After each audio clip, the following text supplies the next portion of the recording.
Number 5, Josh Holliday. Number 7, James. Good evening, ladies and gentlemen. This is what's normally Chambers Academy Sports Live, but tonight it's Chambers Academy Sports on tape or digital or whatever we are these days, because the hurricane has crippled the cell service here in Luverne, Alabama. We were not able to go out live, so David is filming. Chester and I are commentating. We cannot hear each other, so we may talk over each other's voices tonight. We're going to do the best we can, and when you watch this tomorrow, hopefully it will at least give you some idea of what tonight's game was like. This is a last game, a regular season game of the season between the Crenshaw Cougars here at Cougar Field and Crenshaw Christian Academy in Luverne and the Chambers Academy Rebels. Crenshaw has won their division in 1A. Chambers, of course, won, their region in 1A. Chambers won their region in 2A. This is the 23rd meeting all time between the Cougars and the Rebels. Crenshaw holds a 13-9 advantage. Of course, the most recent meeting between the two was in Troy in 2018 when the Rebels won the state championship, and they have not played since that time. So Crenshaw has remained in 1A. Chambers has moved to 2A. The captains are meeting at midfield, and while they're doing the coin toss, we'll have a word from my broadcast partner, Chester Carter. Thank you, Calvin, and we welcome everyone at home watching this right now. You'll catch it tomorrow. A little technical difficulty here, and the coin's being tossed out there midfield. And let's see who won that.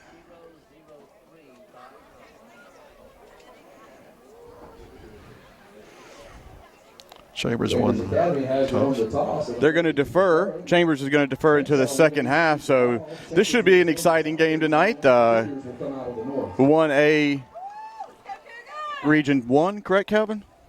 Yes.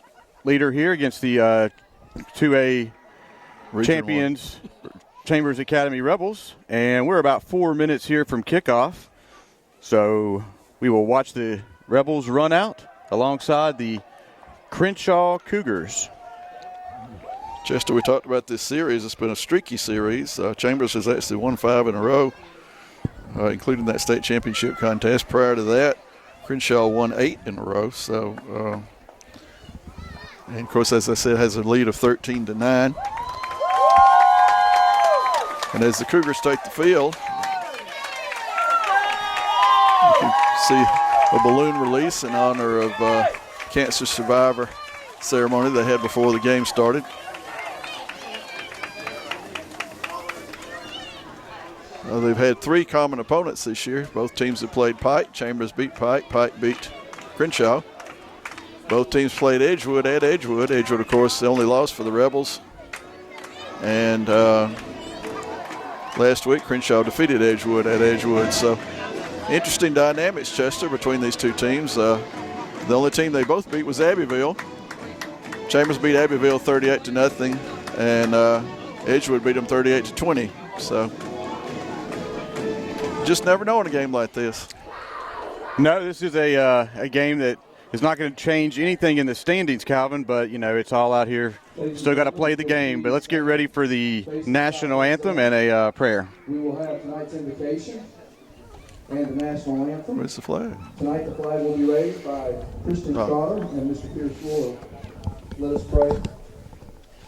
Our most gracious Heavenly Father, we come to you this evening, dear Lord, so thankful just to be in your presence, for we know that where 2 or more are gathered, dear Lord, you are also. Dear Lord, we come to you tonight thankful for these 2 wonderful schools, the communities that they represent, and those that are involved with the school through administration, family, teachers, and most of all, the students, dear Lord. Dear Lord, we come to you tonight and we ask that you'll please put your hand over each and every person participating in this game and the fans that have traveled to the game, dear Lord. We ask that you'll keep them safely in the palm of your hand and return them home. Dear Lord, we pray for our country at this time. As we come towards the time of election, dear Lord, we pray that just you will oversee that and that your will be done, dear Lord. Most of all, we thank you, dear Lord, for your Son, Jesus Christ, who died on the cross for our sins. It's in his name we pray. Amen.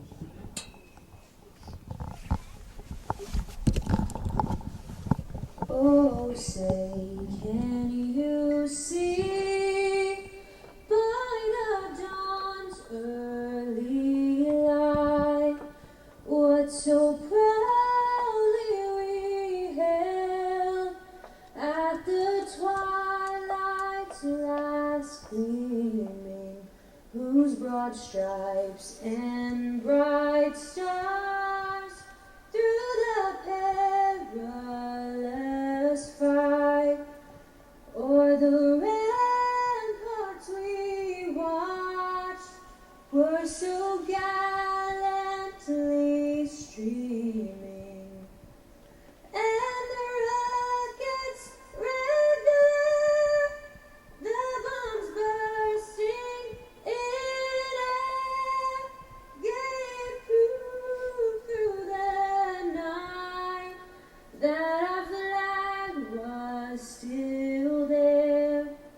Oh, say does that star-spangled banner yet wave o'er the land of the free and the home of the brave.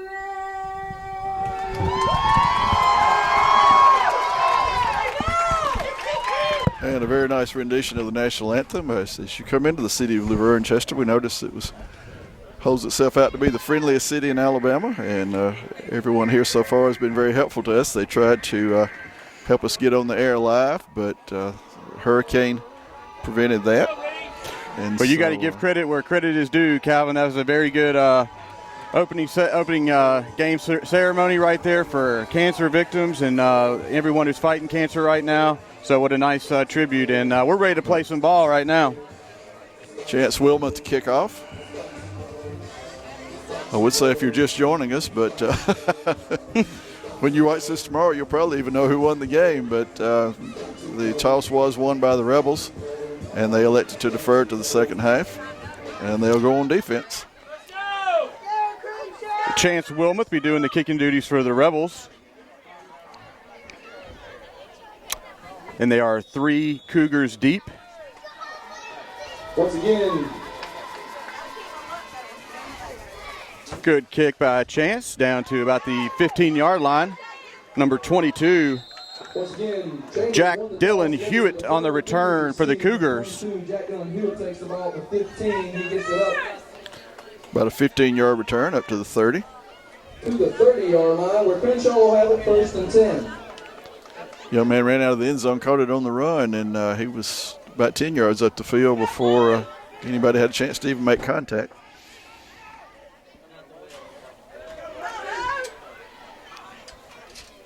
Looks like number 6, Tony, is the quarterback. Quick handoff, stopped right at, oh, that was a play action. Rose down to number 1. I missed that one altogether. That was Gage Messick on the catch down to the 50. Peyton Allen on the tackle. He gets the ball out to midfield. That's enough for a Cougar. 1st down. We'll get the Dr. John Crowder moment out of the way early tonight. That's Ball's right. on the 50-yard line. First play of the game, out to the 50-yard line.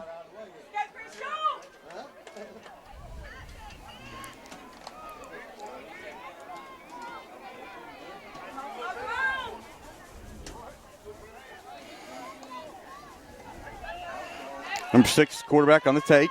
Oh, he flings it forward. That should have been an incomplete pass if he didn't catch it. It was a forward pass. I think he caught it. But he Well, caught that's it for a loss. He would have been Yep. much better to have dropped it. Is complete. 2nd down and 14 for the Cougars. On the ground at the time of complete. It's going to be a loss. That was a very dangerous play right there. Down 14 to go for the Cougars. Good to see Jarquez Banks in his customary place in the backfield of the other team. Jarquez was out last week mourning the loss of his brother, but he's back with the Rebels this week.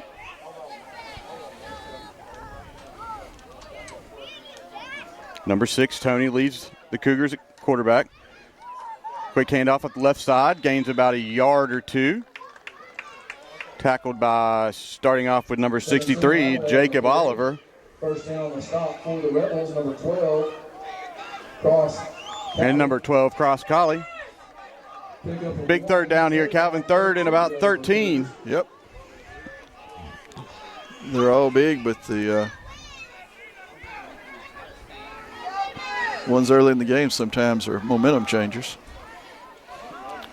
You probably notice we do not have the scoreboard clock. That's because the way we're filming the game, we're And not the able play to do clock that. is down to about 3. They're going to have to call a timeout or take a 5-yard penalty right here. Somehow they got that off. Flags on the play. I'm sorry, whistle on the play.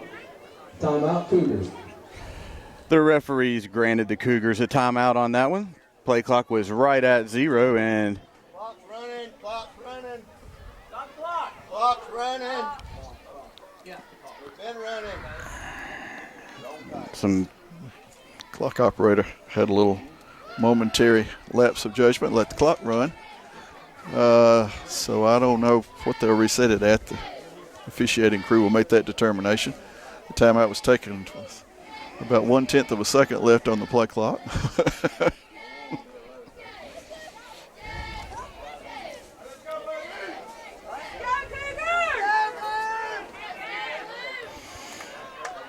But the Cougars are ready, and here comes the Rebel defense. Not going to make an adjustment to the clock. That's interesting.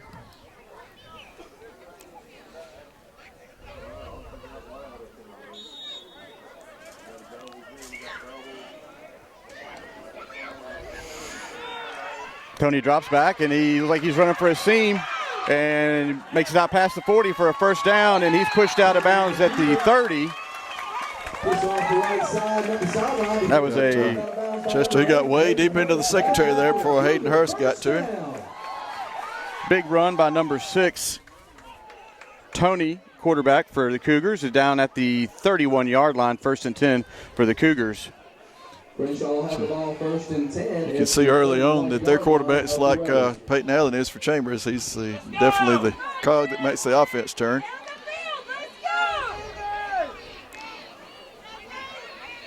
Tony's in the gun. Low snap, looking for a pitch, and he found a seam, and he flips it forward, and it's they're going to call it a fumble, and the Rebels have recovered. Jarquez Banks on the recovery. That was a handy time for a turnover, Chester. That was a Cougar offense that suddenly started clicking again after Chambers had held them a couple of downs, and that pitch was made at kind of a poor time. That was an interesting play right there. I thought it was a forward pass, but the official on the sideline, it was right there, did not. And our man David Howard points out that he had gone past the line of scrimmage. So, well, Peyton Allen's out there, and he drops back, looks for a screen pass out to wide receiver number 1. That's T.Y. Trammell. It's a nice play to start the first offensive drive for the Rebels.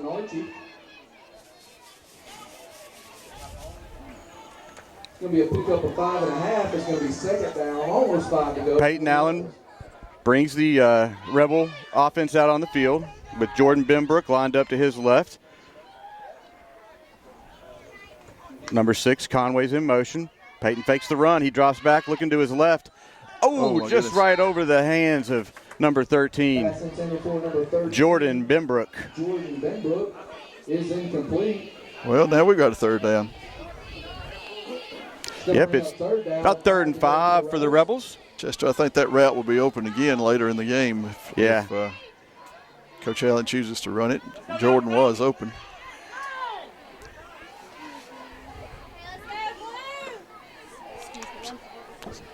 Quick handoff to Jordan Benbrook off the left side, and he falls forward.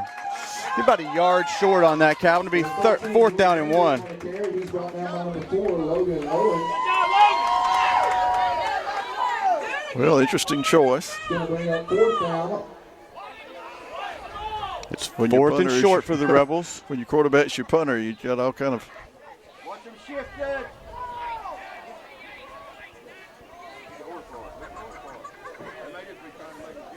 This is one of those games, as we said earlier, you have a lot of take this one choices. himself. He finds some running room off that left side of the line, and he's down to about the 44-yard line. 1st down, Rebels. It's part of the fun, I guess, Chester, of a game like this. It has no impact on the playoff standings. Yep, you can try a lot of different things tonight out there. Both teams can as they go into their playoff season. By Dimitri Tony and Christian Holloway.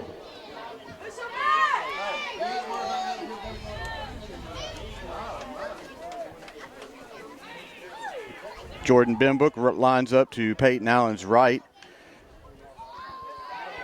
Nice pass out to T.Y. T.Y.'s got some running room, had some nice blocks out there by number 16, John White.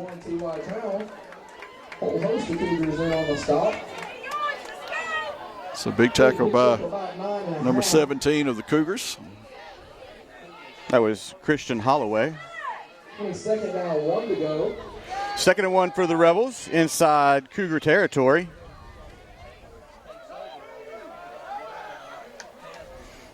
Quick handoff to Benbrook. Off the left side. Going to make the turn. He's going downfield. He's got some room.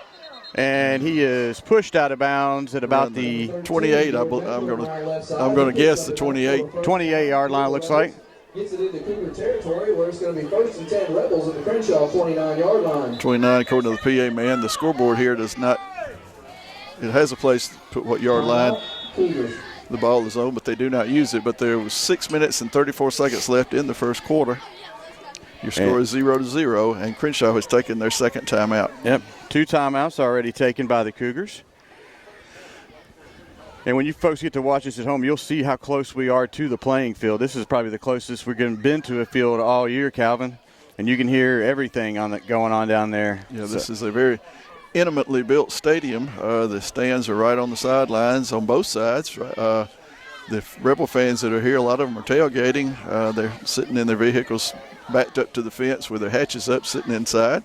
A little bit of a chilly night, not more than you can bear, but the coolest night of the evening of the season so far. Oh, yeah. It's about 55 degrees out here, and the temperature will keep falling through the rest of the evening. But, yeah, the Rebels brought their fans again, as always, Calvin. It's great to see them out, making the little over 2-hour trek down from Lafayette. Yeah. Found some interesting highways this trip. Kind of ranks up there with the Pickinsville trip from last year. Well, I don't know. We went some places going to Pickens, and I'm not sure anybody had been in a travel vehicle before. Yep.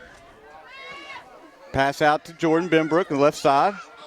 And he takes that down for about a 6-yard gain, it looks like. Yeah, looks like it. Looks like Jordan's going to be the workhorse in the offense tonight. Benbrook brought down by 52. Reed Compton. Play picks up 6. Going to be 2nd and 4 for the Rebels. Peyton with the hard count. Cougars did not jump.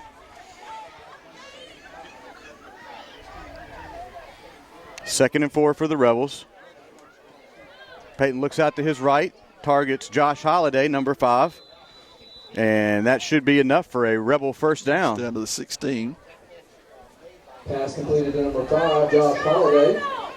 Pushed out of bounds by number 22, Jack Dylan Hewitt. The Rebels are putting together a pretty solid drive right here. Nice mix of run and pass to start the game off. Whoops. Oh, went right to Jordan Benbrook. Yeah, and he is hit by number 1, Gage Messick. That shotgun snap hit the quarterback and the running back at the same time. Fortunately, Jordan was able to hold on to it.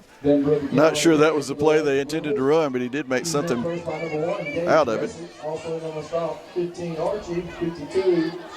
That was We did not make anything out of it. Lost some yardage. Like 2nd down and 13 for the Rebels. Kept the ball, though. That's the important thing. Almost 13 to go for the Rebels. We're about ready to hit the 5-minute mark here of the first quarter. Rebels are on their first offensive series of the game. Peyton keeps it on the read, and he is down to Allen with the keeper, off left tackle. 14, 15-yard line, looks like. Yeah, maybe just inside. Compton on the stop. Also in on the stop, number 54, Gage Young. It's going to be 3rd and 8. It's going to bring up 3rd down, 8 to go. Certainly 4-down territory.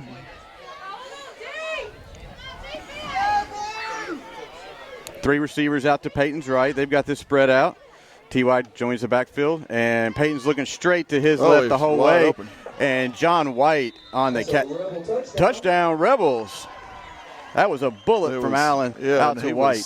He was absolutely just wide open. From where I was standing, you can see that whole play develop, and the defensive back sort of stayed back in coverage, and he just ran right in front of him, caught the ball. So the Rebels convert a Crenshaw turnover into a valuable touchdown. It's about a 75-yard drive for the Rebels. 1 4th down conversion. And 1 or 2 third down Hand off to conversions. Jordan Benbrook on the right side. He cuts back and finds the end zone He's in. for the 2-point conversion.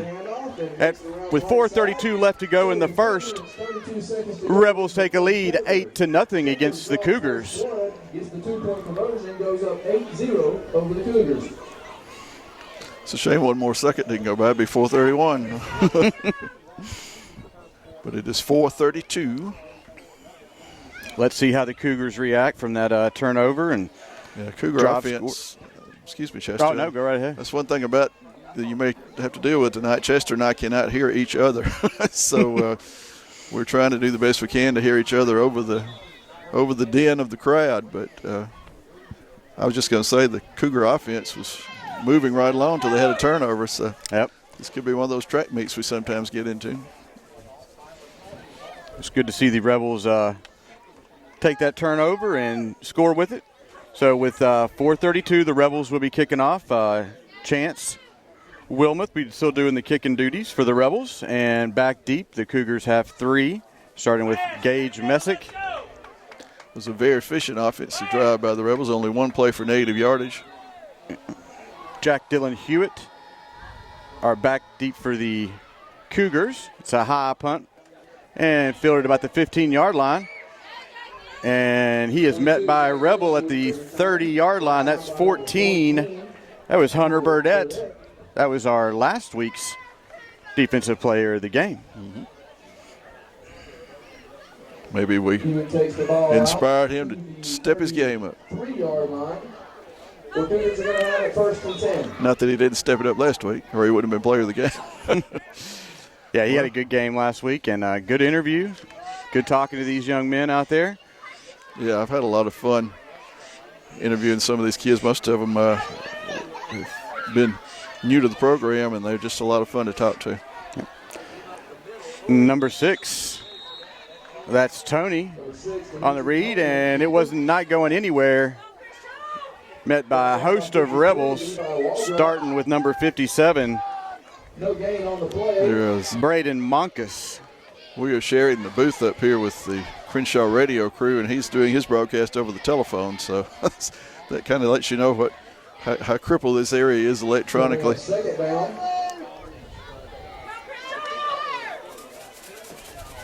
Yeah, and we're thankful for all those linemen that went out in the severe weather Absolutely. and took care of us. So many thanks to all of those folks. Well, number 6 that was is a nice wrapped tackle up by by Banks. Jarquez Banks and finished off by number 16, John White. John White. He pushes the ball back to the 30-yard line. You know, Chester, a lot of people would have slipped that tackle, but Jarquez says, nope, not tonight. Nah. 3rd down, 13 to go for the He held him up nicely, and White finished him off, so that's going to bring up 3rd down and looks like about 13 or 14. Yeah, 13 is what the PA man said. Again, the scoreboard, that part of the scoreboard is not working. So Ball spotted at the 30-yard line. Tony drops back, looking to his left. it's going to be right in front of us. And And he caught it. it is caught by number 1, Gage Messick. Excellent defense by John White, but he was able to thread the needle. That's enough for a Cougar. 1st down. And number 1 comes down with the 1st down catch at the 35. Big 3rd down conversion by the Cougars. Ball's down to the Rebel 35. Both teams doing quite well on 3rd down, Chester.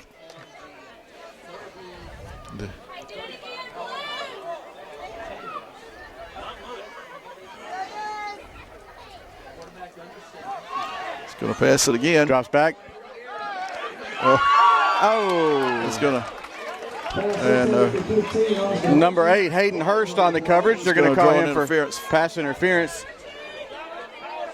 If Hayden just turned around and played that ball, he was in the right position. Well, they were pretty well wrapped up with each other. It would have- Yeah.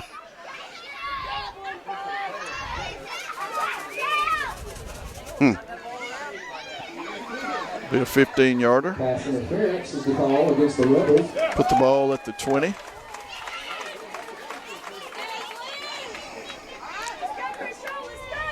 Rebel defense is going to have to tighten up. 15 yards, put the ball at the 20-yard line, where it'll be 1st and 10 Cougars. The Cougars enter the red zone here with 2 minutes and 35 seconds left to go in the first. Cougars are threatening. From the gun, number 6 rolls out to his right. And he shuffles himself down to about the 12 or 13-yard line. Brought down by number 55 for the Rebels. That's Dean Sheffield. Sheffield brings him down. He got by the first guy. I'm not real sure who that was, but Sheffield got him. Tony picks up 7. It's going to be 2nd down and 3. 2nd and 3. Things are getting kind of a little bit tight here for the defense.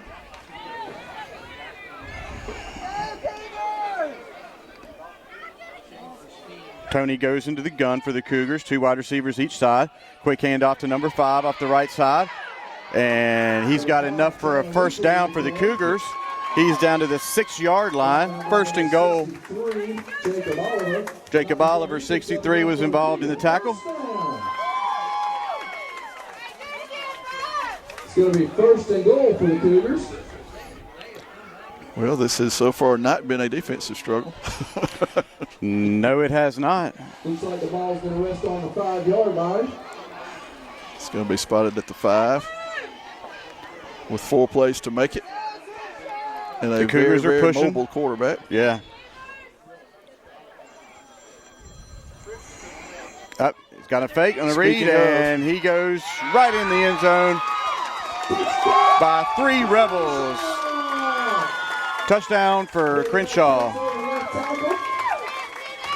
This quarterback, very similar to the one that Edgewood had, is very mobile, and it creates a situation for the defense where you got to watch.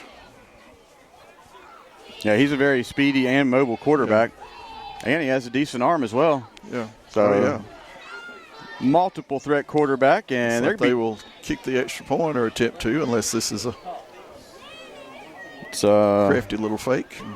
Number 12, Alex Cooper, and they pushing the line forward, and they're going to give him 2-point conversion. 33 seconds to go in the first. Cougars tied up, 8-8. Rebel defense caught napping, and is 8-8.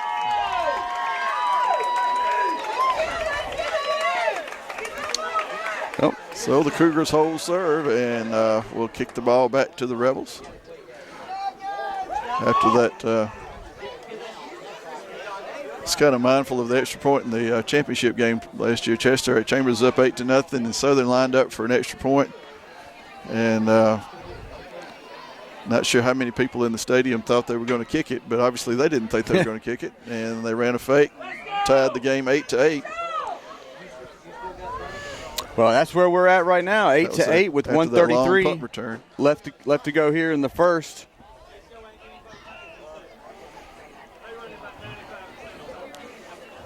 Let's see what kind of kicking game the Cougars have.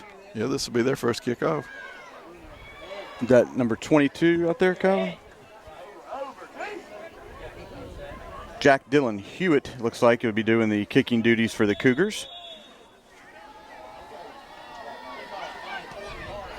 And zips it down to Gavin Kite.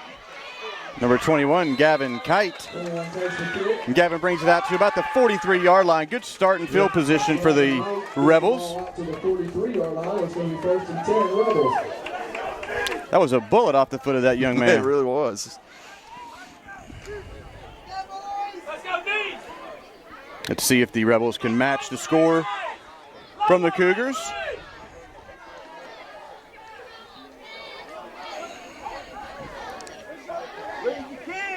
Second offensive series for the Rebels.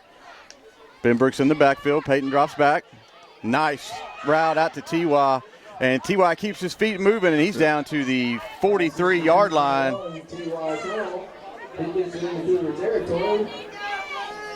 That's a route we're going to see all night long, Calvin. That was a touchdown route. Yep. Right again. Peyton will be eating that up all night long. Yeah, so far, the whoever studied these films on defense picked up some things on both sides.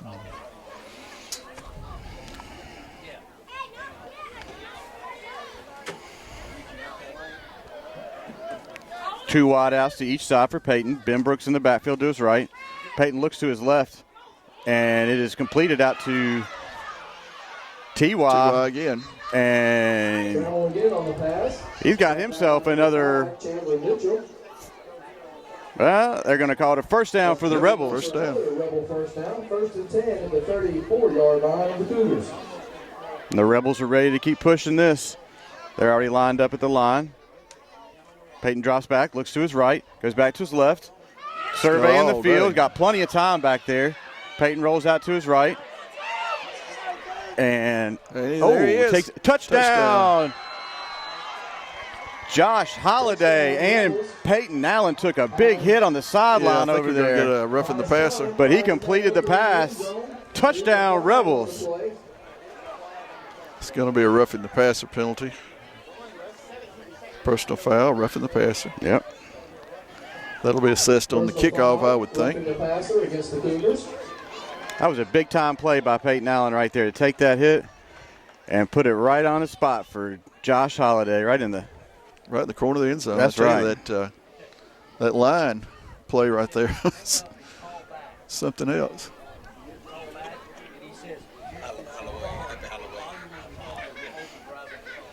We are putting posting the score as we go. Of course, again, you won't hear this till tomorrow, but if you'll stay close to our Facebook page, you can get score updates.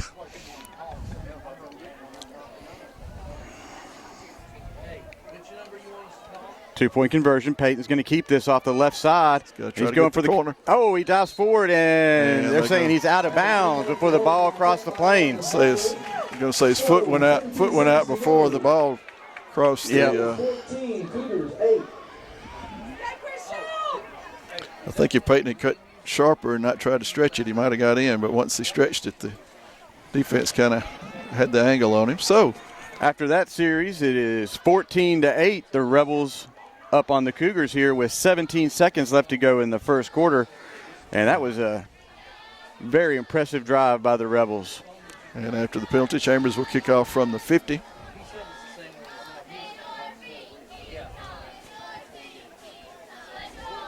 There should be a good opportunity to pin the Cougars deep. Yeah, or do something fancy like an onside, or why not? Like I said, there are no playoff implications here. This may be a great time to practice that in live action. These teams will go into the playoffs as region champs in their respective classifications. Kickoff will be from the 45 instead of the 50.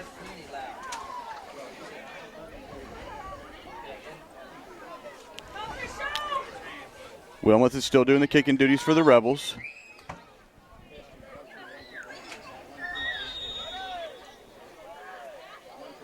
He checks off, and nice booming kick. And they're going to bring it out. And he's out to the 10, 20.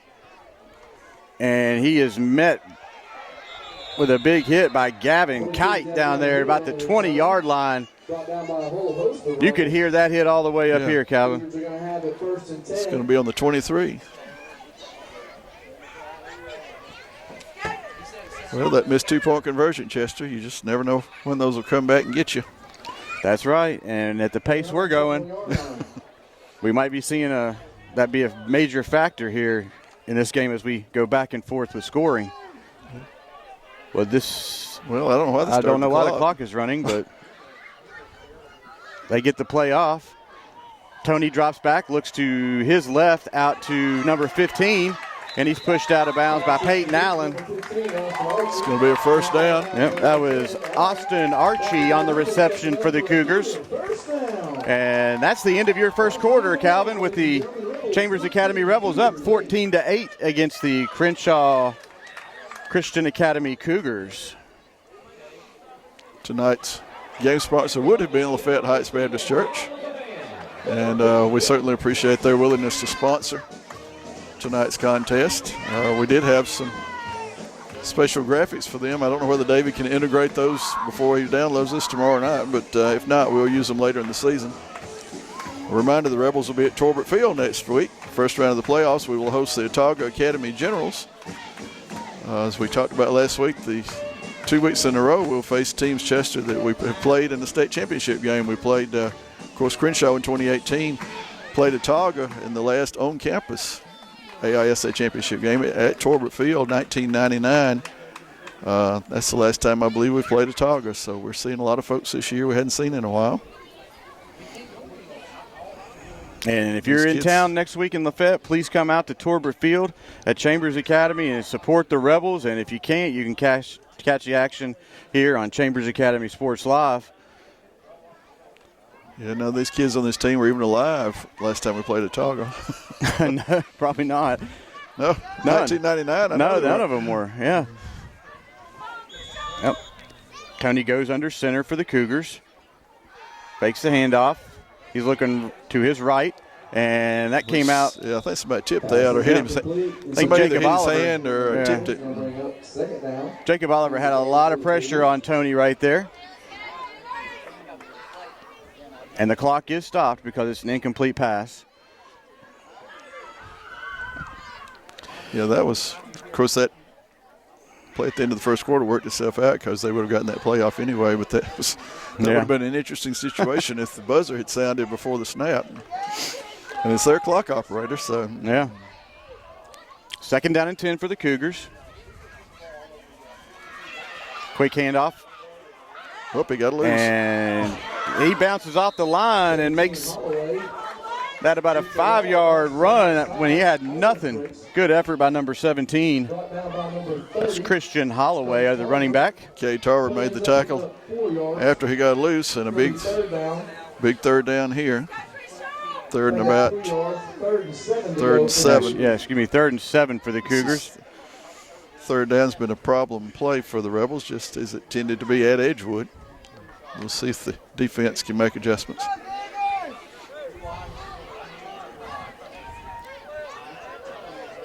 Tony's in the gun.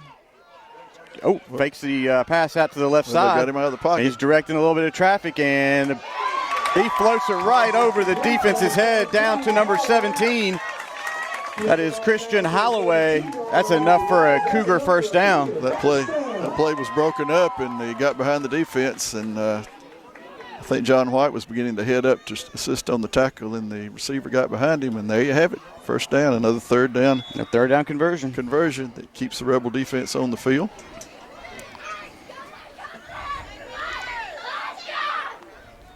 Crenshaw at the 32 of Chambers. Tony drops back, and he's looking for some running room. There's a flag on the play, and he is wrestled down at about the 31-yard line by Cross Collie. Hold on number 5 for Crenshaw. He took Sheffield to the ground and was laying on top of him. So that's a good way to get called for that one. Yeah.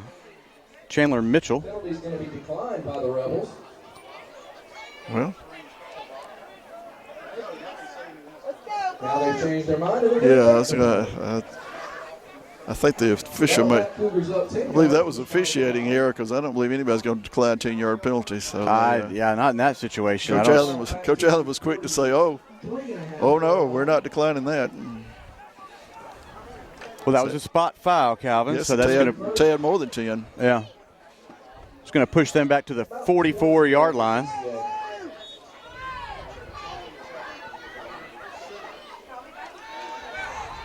Play action. Tony's rolling to his right, looking downfield, and it's right at his feet. Peyton Allen had the coverage for the Rebels. Pass is incomplete.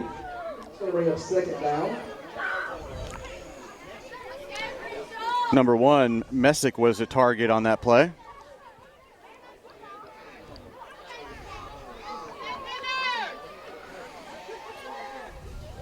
Similar to our opponents down in Lynette, you can hear the coaching staff from the Rebels over here. Yeah.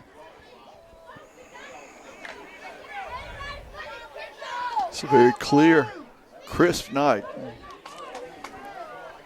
Tony's under center, drops Flags back, completely still. Looks to his left, and he's going for it all. And White's on the coverage again. There's a little bit of contact out there, but the refs are going to let them play tonight, it looks like. Number 1, Gage Messick was the target for the Cougars. That brings up a big 3rd down. Huge, long 3rd down. This is the this could be a game changer here, because if you don't let them get even part of it, you figure they'll punt. Let them get down to 4th and 3 or 4, they'll probably go for it. Ball's on about the 43-yard line of the Rebels. Line to gain is the 23. Play action. Tony's looking deep all down the field, and he about hit Peyton Allen on that. Peyton had the jump on the receiver. Good coverage by the Rebels. Peyton was the closest person to the ball. And it looks like the Cougars will punt. That's a big Got to big watch stop everything now for fakes, though.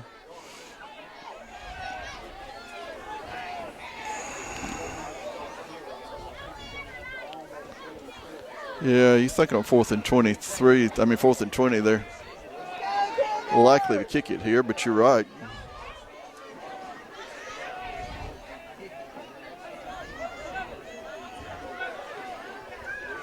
Number 15. Wow. Yep, that was Austin Archie with the punt. And that is down at about the 13-yard line. So about a 30-yard punt. In that situation, exactly what you wanted. Good outcome for the Cougars there. The Rebels will start inside their 20-yard line. 10 minutes left to go here in the second quarter. Rebels are up 14-8. We're coming to you from Laverne, Alabama, on the campus of Crenshaw Christian Academy. Peyton Allen's in the gun. Ben Brooks in the backfield with him.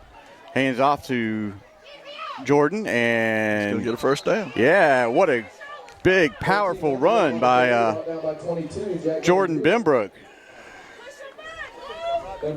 22, Hewitt on the tackle for the Cougars. Chambers trying to get a little breathing room and got a first down out of it.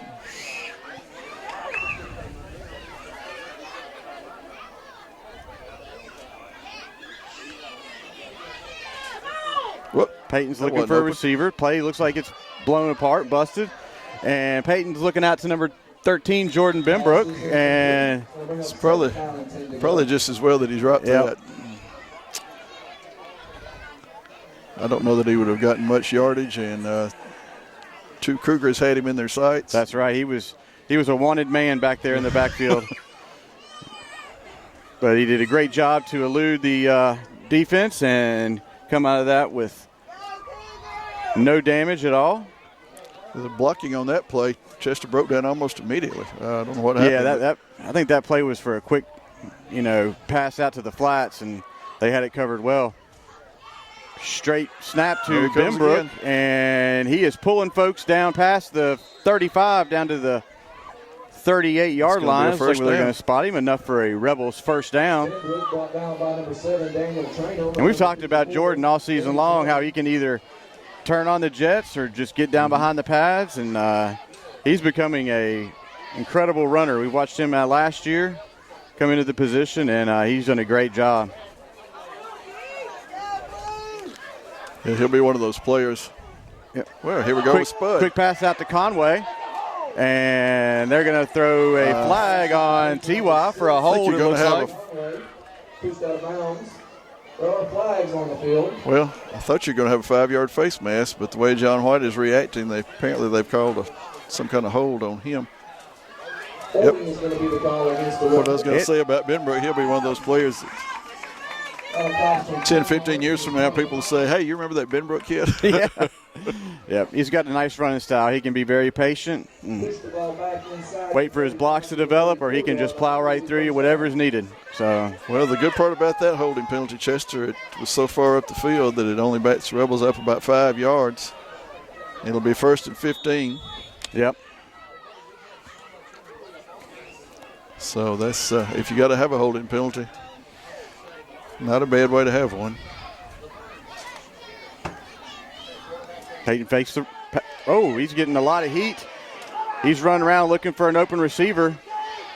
Jordan's out there, throws a nice block. Might as well Peyton's keep going. working the sidelines.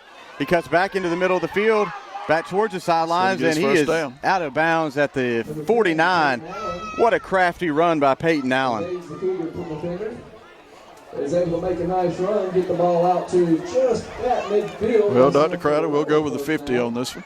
Oh, they're going to give So about a 17-yard gain by Peyton.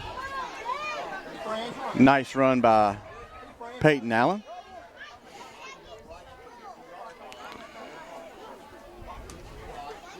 Another handoff to Jordan off the right side. Jordan's getting the bulk of the carries tonight. Yeah. Benbrook around right side. And he's out Get to about the 6. 45-yard line. Well, make it 5.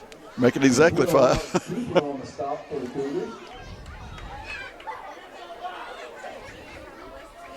We're down to 8 minutes and 20 seconds here in the second quarter. Well, got him offside. That was contact. And So that Did should the be a defense- first down. yep, let's see they're going to say some motion on the Rebels. I don't know. They're discussing this. Well, there was contact made helmet to helmet by the defense. Dead ball. Offsides, yeah. All right.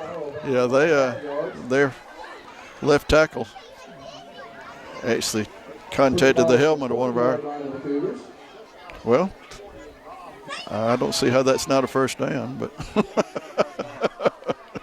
It's going to be. yeah, surely they'll measure that. Well, no, they wound the clock. Nope. Oh, well, that's like a free play almost. Second down. Second And about an inch and a half.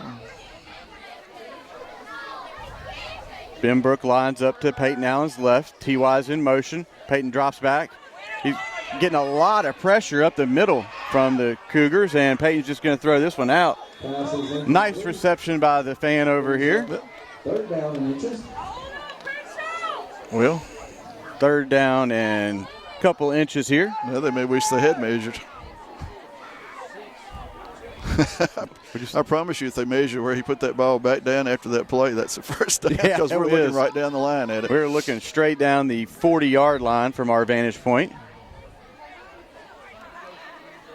Well, you figure Benbrook 2 times could get that much yardage. Play clock's down to 6. And Chambers is going to take a timeout. Timeout. Rebels. This may be the hardest inch and a half to get all season.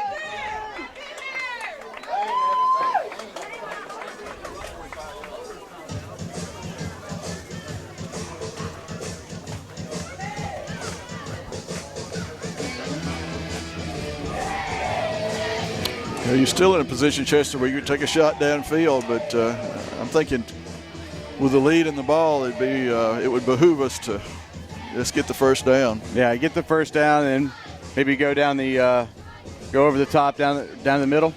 But that's something that we have seen. The third down conversions from the opponents have been incredible this year. The Rebel defense is doing a great job setting them in third and longs, and then here comes a run for 22 yards. Yeah. So If I'm Coach Allen, I like my chances of Benbrook getting an inch and a half here. yeah, I would too. Or Peyton, either one. Either one. But the Cougars have been getting a lot of pressure up the middle on Peyton and flushing him out of the pocket and disrupting some passes. He's looking downfield and the routes are not developed yet, so he's having to scramble around and make the best of what he's got. But let's see what we can do with third and about a half inch for the Rebels. Peyton's going to keep this one right up the middle. He's got more than a half inch. First down, Rebels, down to the 37-yard line. Picks up enough for the Rebel first down. He's going to have it over the 40 at about the 37-yard line.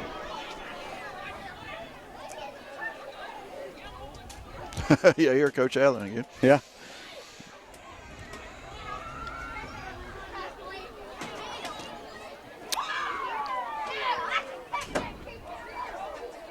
Conway moves to the near side on the formation. Peyton hands off to Benbrook. He's met in the backfield, but works off that tackle. And he is Benbrook on the carry. out of bounds at about the Starts up the 34-yard line. Nice work by Jordan to work through that tackle in the backfield and make. Picks up about 4. Yep. Well, they say 3. Positive play out of that. Yeah, you're not going to hand tackle Jordan Benbrook.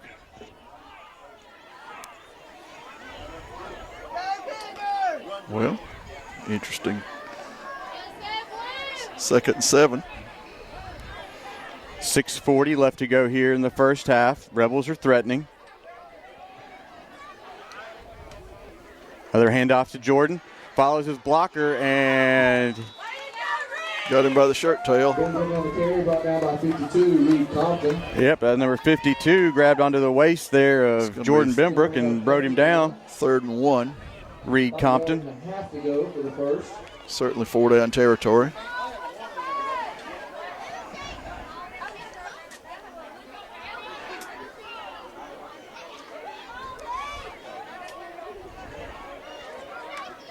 Peyton on the hard count, and he gets him. Flags on the play. That's 2 for the night. Offsides is going to be the call against the Cougars. That's going to advance it enough for a Rebel first down. 1st and 10.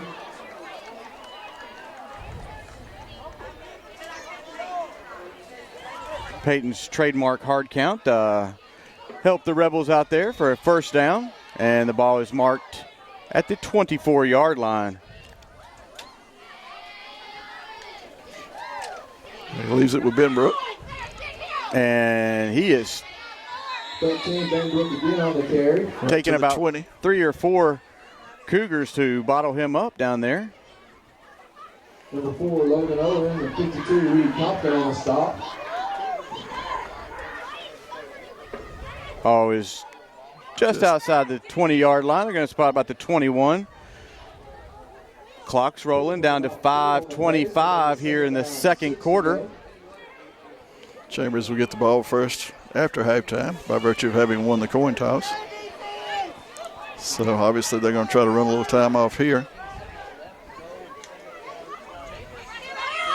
Jordan with the handoff, and he takes a couple Cougars down to about the 16-yard line. Cougars on the stop, 15 Austin Archie among them. It's going to be another 3rd and about It's going to be 2. 3rd down. Yep. About 2 to go.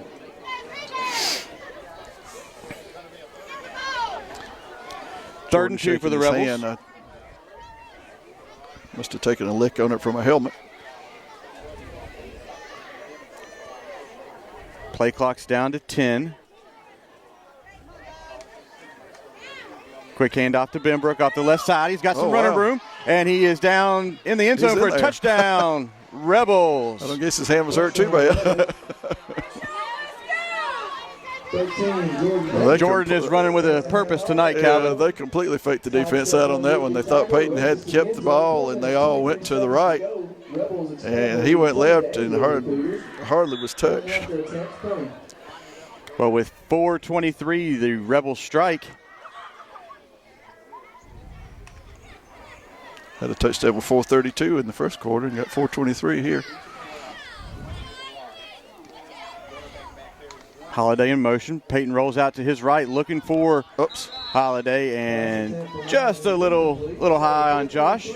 Well, with 4:23 left to go here in the first half, the Rebels are up 20-8. Well, 2 scores.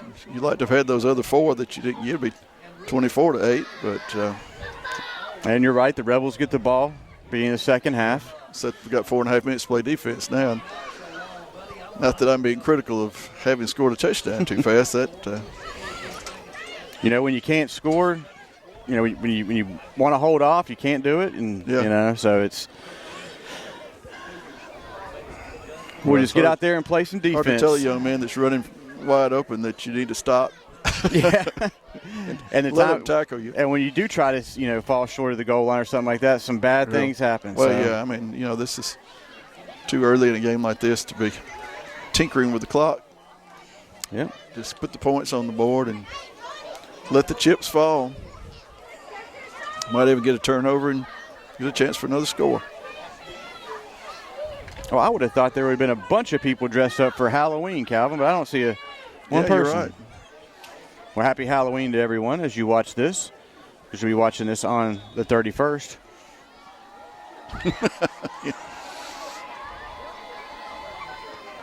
Wilmoth with the nice kick. kick by Nice Wilmoth. kick down to about the 10-yard line where it's taken by the Cougars. And it's got a seam out there.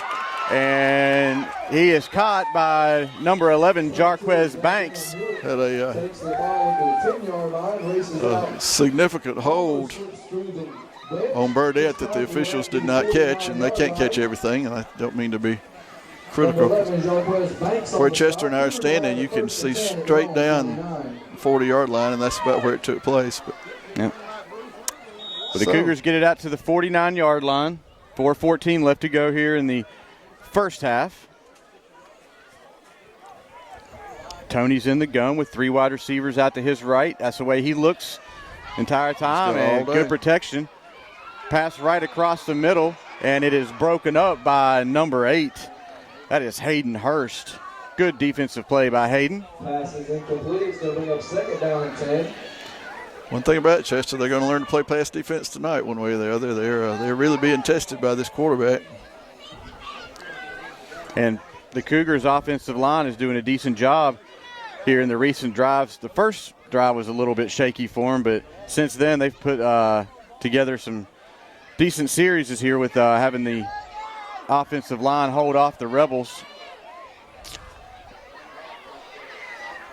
Tony drops back. He's looking to his left the entire way. He overthrows his target, number 5. That is Mitchell on the target for the Cougars. Chester, I don't see Banks in there. I hope he's not suffered some sort of injury. Nah, he's sitting over in the sideline, standing That right could there. be, could be why we're not getting as good a pass rush as we have been. Yeah, he not puts been a in lot on of this pressure off the series, end, yeah. It could be just a situational thing. I don't know. Well, hold them here, Chester, and we got 4 minutes to work with. We could score again, possibly. Let's see if we can stop him here on 3rd and 10.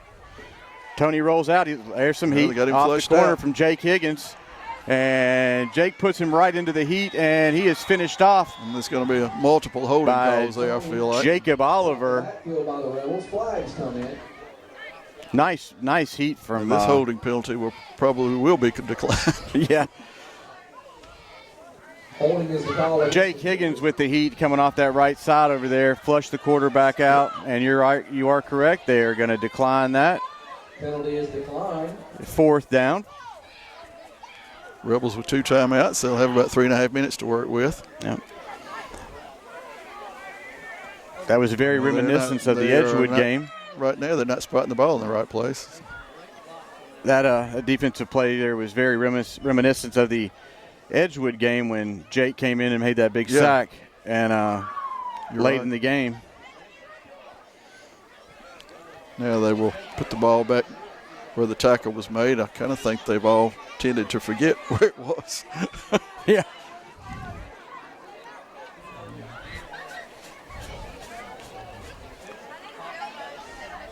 As they work the details out there on the field. Well, now that's interesting. They're going to put it on the line of scrimmage.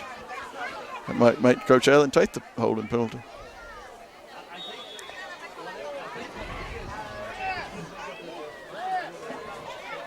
No, it's 4th down.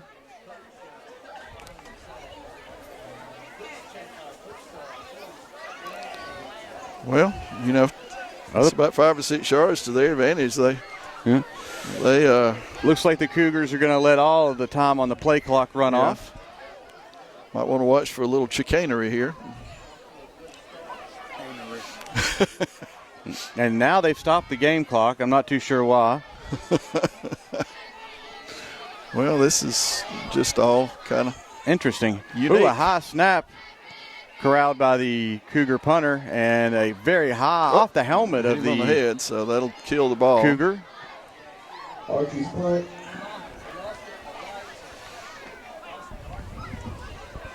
Well, folks, if you get a chance, go outside and look at the moon right now. It is brilliant. And Yeah, you even got though- some interesting facts about that, Even Calvin. though tomorrow, when you're watching this, But you can watch it tomorrow night. Yeah, this is a blue moon, Chester. We've not had a blue moon since 1944, so I guess now you know what once in a blue moon is. This is a full moon that can be seen at the same time from the East Coast to the West Coast. It will not happen again until 2039, so Wow. no charge for that extra scientific information. Well, Peyton is on the move, and he's out for, looks like, another Rebel first down. This is a really big drive here, Chester. If the Rebels can punch one in and then get the ball back at halftime and punch it in again, they could put this game in a whole different light. Oh, yeah. We're down to 3:20 here in the first half. Rebels have the ball at the 35-yard line. 1st and 10. Peyton drops back, looks to his left the whole way. He's got John White on the target, and number 6. That is Tony, the quarterback, on the coverage. White was momentarily open. He couldn't quite run under the pass. No. Defending on the play. It's going to bring up 2nd down and 10. Stops the clock with 3 minutes to go. 2nd and 10. We'll need to keep an eye on that clock. Sometimes it just runs. Sometimes it doesn't. Peyton's in the gun with Benbrick in the backfield. Whoa. Oh, just off the fingertips of John White and number 6, Tony, for the Cougars. That would have not ended well, Chester. I think he would have scored if he'd have caught that. Yeah. Now we got 3rd and 10 for the Rebels with 2:58 left to go.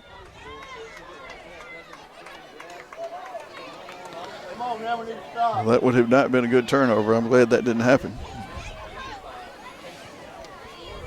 So here we go, 3rd and 10. It's not very normal down for the Rebel Watch offense. some heat coming off the corner. Peyton rolls to his right, looking for a receiver, and he fires it into a crowd. And that pass was incomplete. I can't see who he was looking for. Was that T.Y., I believe. T.Y.? And? No, it was 5. Chambers was it? Oh. Maybe Holiday. I can't really tell from the number from here. But here Chambers comes the punting team. So it used about a minute.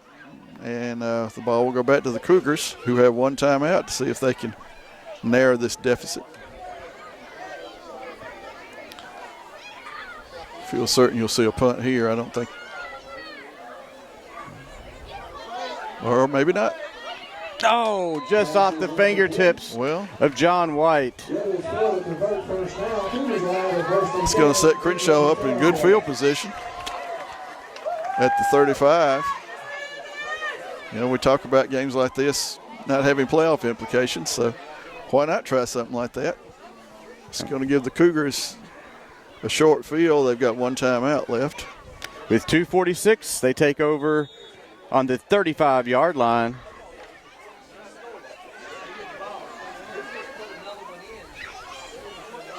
That would have been a great call if it worked. 6 rolls out to his right and pass to number 7. And number 8, Hayden Hurst for the Rebels makes the tackle. Somebody had to have gotten crossed up on that, Chester, because he was out there right by himself. Yeah, he was.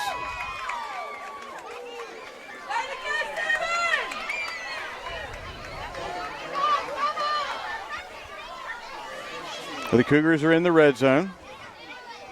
They're going to take their time because they don't want to give this high-powered Rebel offense too much of an opportunity. Tony's under center.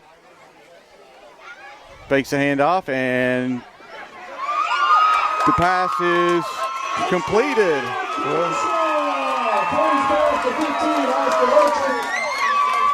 Well, that didn't take a minute either. Pass was caught by number 15. That's Archie for the Cougars. Rebels will have 2 minutes and 8 seconds and 2 timeouts, as that did not take but about 30-something seconds. And number 17, Holloway. They tried the flags on the play. tried the same fake they tried last time. Chambers was ready for it and ended up with a procedure call, so now he'll try the extra point from the 15 or so. It's going to make it like a 25-yard field goal. That could kind of keep the score on a more of an even keel if he fails to convert.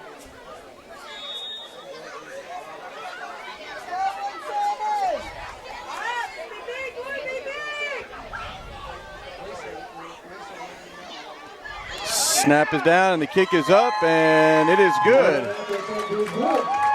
2 minutes, 8 seconds to go. Cougars 15, Chambers 20. So it's 20-15 Chambers. The Rebels will have the ball with 2 minutes, 2 timeouts. Coach Allen gambled a little on that last drive and resulted in a touchdown for the Cougars. So I guess you could say really each team now has a touchdown from a turnover that the other team committed. The Cougars had a fumble in the first drive of the first quarter. Chambers converted into a touchdown. Chambers fails to convert a 4th down fake punt, and Crenshaw has a touchdown. So we'll have the kickoff here.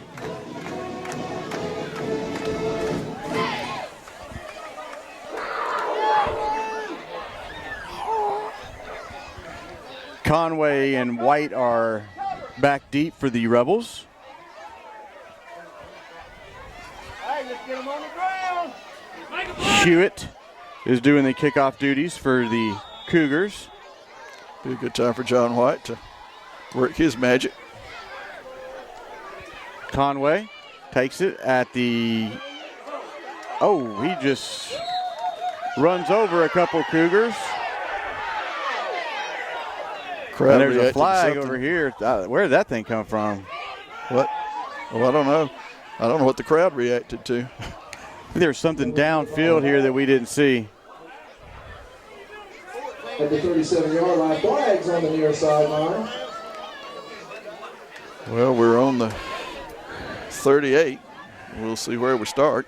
Yeah, this flag at the 50 came from, I just saw it flying in. I didn't see who threw it. Could be an offsetting penalty. So I can see the side judge pointing in both directions. Now he's pointing. Dead ball, unsportsmanlike on Chambers. Dead ball, unsportsmanlike on Crenshaw. So it will be offsetting. They will write that down as some unsportsmanlike conduct on each player's. Well, they will make note of the number, and if either player gets another one, they would be ejected, of course. That's right. So with 2:01 left to go here in the first half. Well, if you got a 2-minute offense, Chester, you got 2 minutes to, to see how it works. 65 yards from pay dirt. Peyton drops back, looks to his right, rolls that way, looking for a receiver. He can take this. He's got plenty of grass out there, and he makes it out past midfield, and he is down to the 42-yard line. Nice run by Peyton Allen. They'll stop the clock to move the chains. Up down to the 41, excuse me.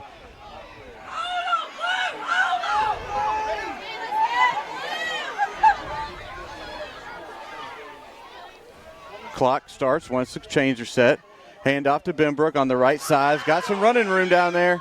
And he is down to the 20-yard line. Clock should stop since the first down.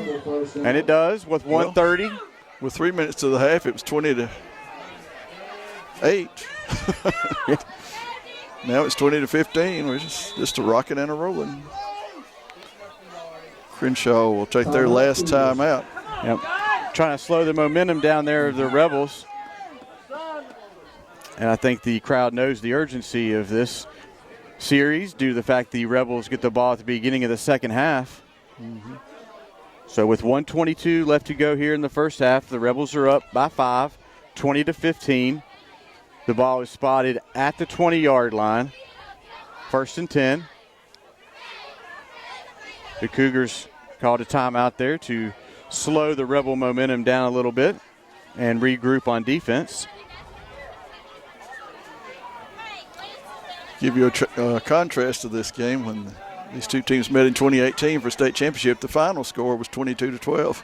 Yes. So, and we're not even at the half. That's 34 points, and we're not to the half, and they've got 35 total points here. So similar score. You all Rebel fans, I'm sure, remember that the clinching touchdown in that game was a run by Peyton Allen of about 18 yards or so. Yep. Well, I think it was off left tackle or something. It was, and he. Yeah, I believe it was. And he worked his way through. Mm-hmm. Very nice, dodging reached defenders. The ball across the goal line right at the end. I think there's some pictures floating around Lafayette like that. So that'll be something else they'll talk about when they come back in 10 years. That's right. Well, here we go. Couldn't ask for better field position. All right. And that was Jordan Benbrook on the carry. Yeah. And he's down to about the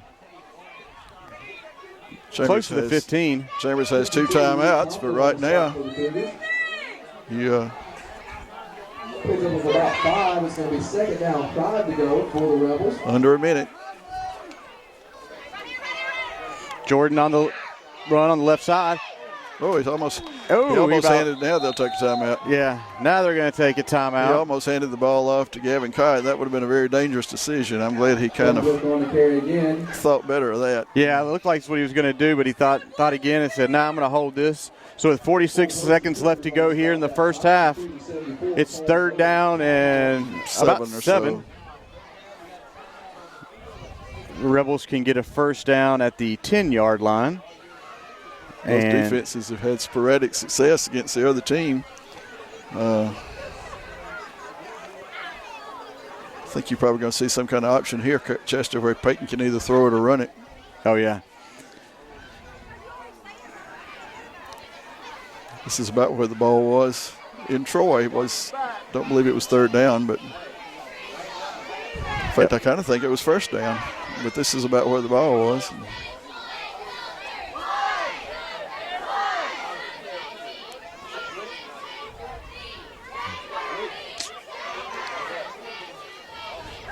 Huge third down here for the Rebels. Yeah, I mean, so obviously you're going to go for it on 4th. Got 1 timeout left. So barring a turnover, this should be an opportunity to reach the end zone in some fashion.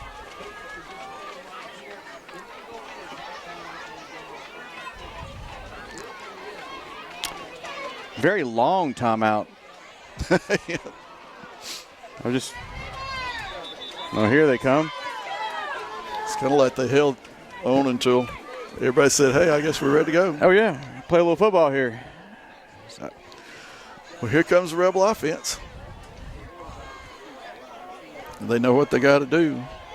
I mean, there's a lot of weapons out there. Let's see which one Coach Allen draws up here. There's nobody lined up at all on the left. Yep. Peyton rolls out to his left, looking downfield, throws across his body, and it is out of bounds. T.Y. was the target on that for the Rebels.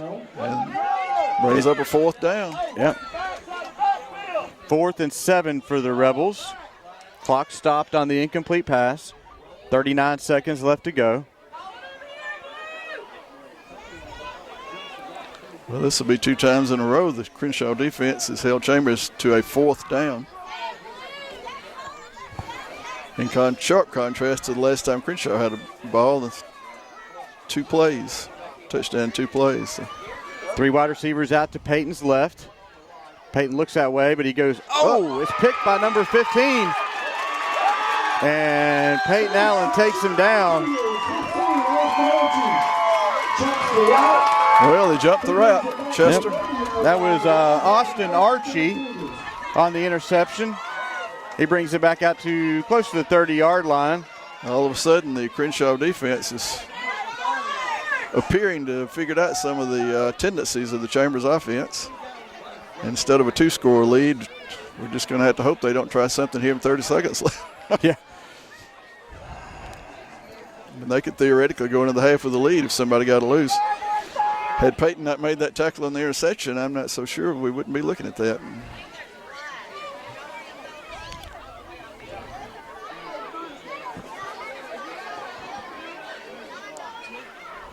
Well, we got a penalty, it looks like. Dead ball. It's unsportsmanlike conduct on Crenshaw. Well, that will probably eliminate any try for any points. That's going to cost them 15 yards. Yep. I would think they would just take a knee and being this be deep, down 5 at this point. That's marked down to the 15-yard line. 1st and 10 from the 15. Chambers offense has now scored 3 of the 5 times that it's had the ball. And Crenshaw scored 2 of the 5 times they've had the ball. This is their 6th possession. And a quick handoff by number 17. And he is tackled down at the 40-yard line. Well, they got 20 seconds. 20 seconds left to go. They don't have any timeouts. Well, they set the chains. And now they wind it. They should be, but then he spikes it. And he spiked it forward. 2nd and 10 for the Cougars. Every quarterback in America knows about spiking the ball forward now. Yeah. Well, I think anybody who follows football knows that play now. there's a flag laying down right at the feet of Charquez Banks. Officials are conferring. You know, I think, Chester, what you had there is they thought, well, they'll just run it up the middle and see what happens. And all of a sudden he got through. And no flag on the play.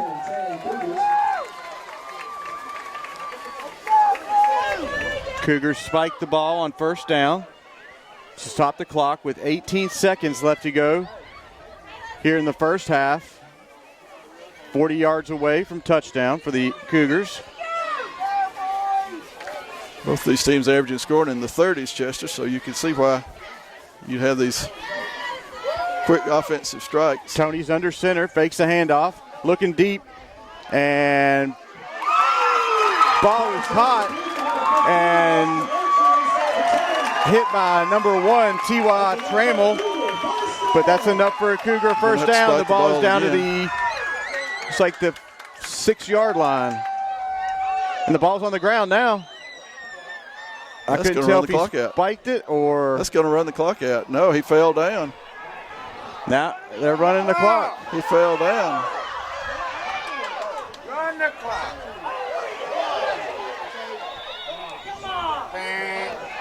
Clock should have been running anyway. Yeah, the clock should have not stopped. The clock operator thought that was an incomplete pass, but what happened, he turned around. I think he was going to hand it off or try some sort of play. And looks like the Rebels are going to the locker room. Yep. That's the half, ladies and gentlemen. And what a major bullet the Rebels dodged there.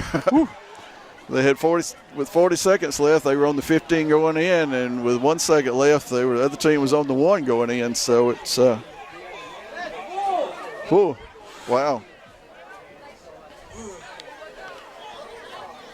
Well, that's an interesting series of events there. Well, again, Chambers gets the ball. We'll see if the offense can get untracked. They've been a little bit on struggle bus the last couple of drives. Well, we're going to take a break here and maybe slide over and get something to drink, and so can you. And we will come back to you with about 3 or 4 minutes left before the start of the second half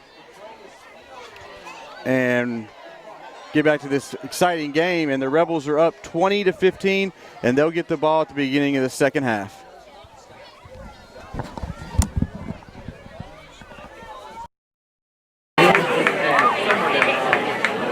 Serious officiating boom. Ladies and gentlemen, for your halftime entertainment, I've got the 2020 Crenshaw Christian Academy varsity cheer under the sponsor of Miss Hannah Mitchell. They are Captain, UCA All-American, Pennant Forward, and recipient and senior, Miss Reagan Lawrence.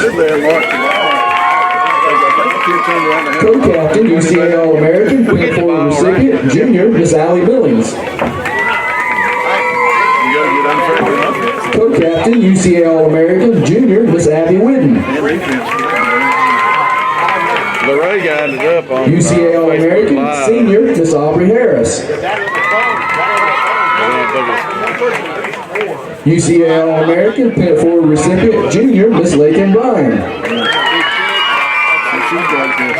UCA All-American, junior, Miss Bailey Johnson.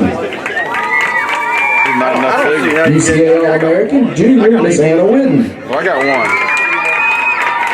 UCA All-American, sophomore, Miss Kinley Compton. We just took the LTE off and put you regular.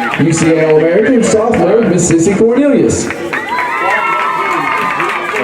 UCA All-American, sophomore, Miss Katie Magoo. And UCA All-American, sophomore, Miss Carly Moore.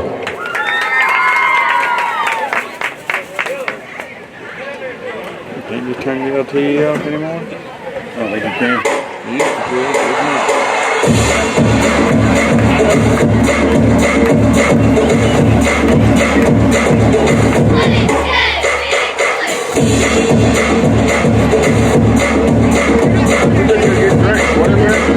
that building right there.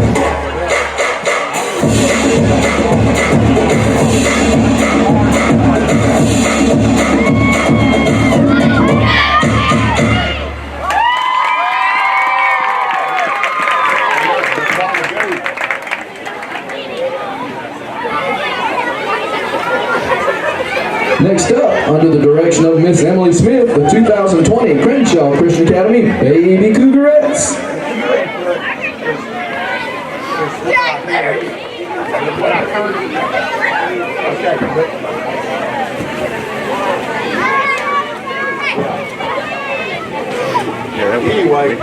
They are K3, Lila Black.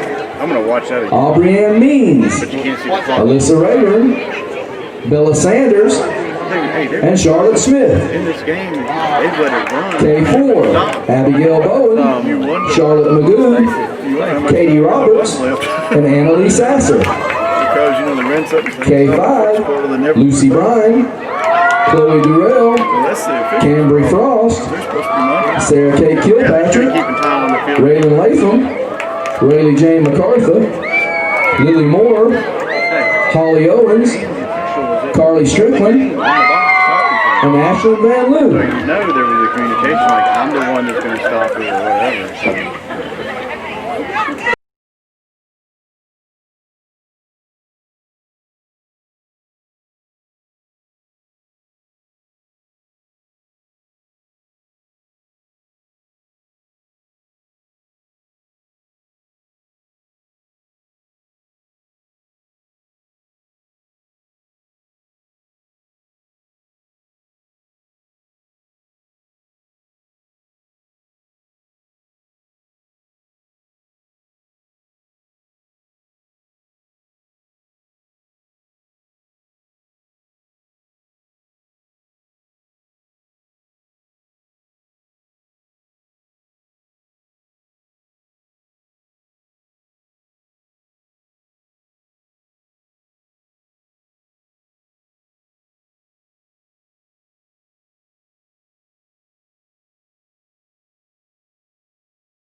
I did not sleep at all the other night when that storm came through.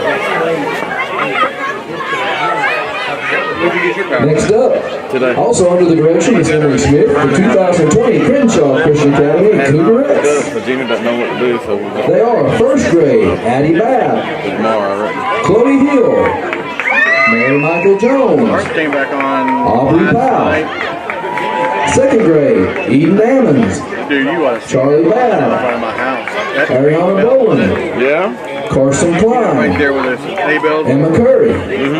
Perfect. Lou Be Davis. more perfect. Allie Edwards. Came right there on the limb. Natalie Jane Hilburn. Across the road. Lily Owen. It came from across Sissy the street. It Roberts. wasn't ours. It was one of those trees. Third there. grade, And they Miss came Harper in, Burgess. put that line on the ground. Temple The Jones. poles were like this, dude. Kinsley I McGinney. didn't see how they didn't break. Stella Moore. And then all of a sudden, you And know, Caroline I was Smith. out there with Wayne and all of them, and you know, it was like, what are we gonna do? We can't do nothing. They were just trying to slow people down because they were flying down. I was like, we should go on the other side, slow them down. The sun was just coming up, it was kind of dark. Then we finally got the sheriff. They couldn't do nothing with it. What did they do last night?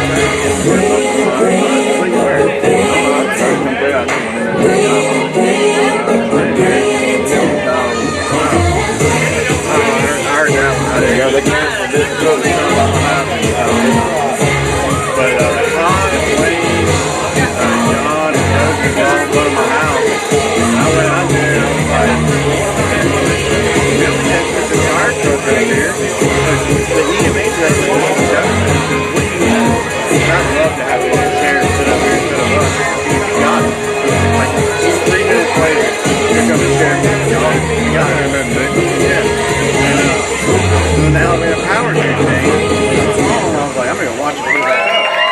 He went out there and he cut that log and cut it again, and that thing only like a rubber band. Those two that were connecting it, but it laid it all the way on the ground. It didn't break the line. Yeah. So it was like this, and when he did this, A lot of tension on that. I was like, they're gonna snap. And Next up, the Pee Wee cheerleaders under the direction of Miss Brooke Williams. those lines went up like right in front of him. Cool as a cucumber, man. It could have He decapitated done him. done a lot of it. I seen Daniel Watson one time get a truck. He hung his bump on a guy wire. Pee Wee cheerleaders are fourth grade, Miss Addie He Catrick, hung it, jumped. Miss Amelia He Hill, pulled that pole back. Miss Bailey Jackson, And when it comes Miss Lily Jones, Miss Emma K. Jordan, Miss A.J. Rayburn, Miss Callie Jo Williams, Miss Miley Williams, Well, I mean, it went like and Miss Miley Williams. because I was sitting there with Fifth grade, what's his name? Miss Chloe Bergens, Dude, Miss Jerry Hudson, I said, look at that pole. Miss Kylie McGinney, Close to that one right there. Miss Emily Jacobs, It looked like that. Oh my God. Miss Savannah Strickland, Let's back this truck up. Miss Annabella Trotter, Any minute. It's gonna be a 13, Sixth grade, Miss Peyton Martin, 13 best from 6. All right. and Miss Madeline Sims. Wow. Who does Crenshaw play next week? Number 1 and number 1. They play number 4 on the other side. Let's look at Jackson's number 1 on the other side. It's probably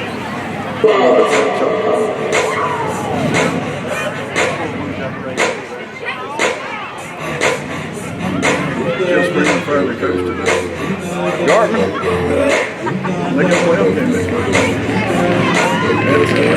Well, it ain't his fault. They got a playoff game next week. It ain't his fault what their team's doing. Some of it might be, but I can't believe that they didn't play 1 on 3. I mean,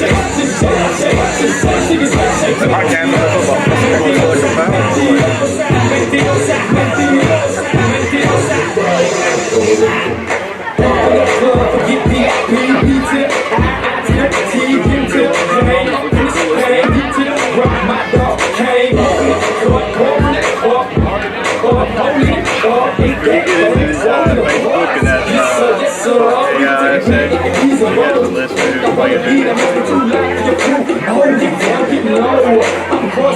I said, I can't play football. it's like a foul.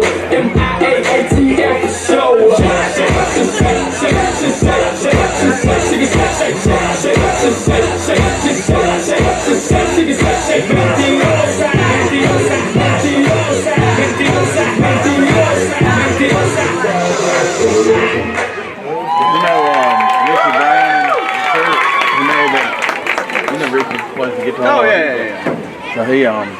So He got married to a lady, 80. Whatever. She's got 2 kids out there. Well, she's got 2 kids at China.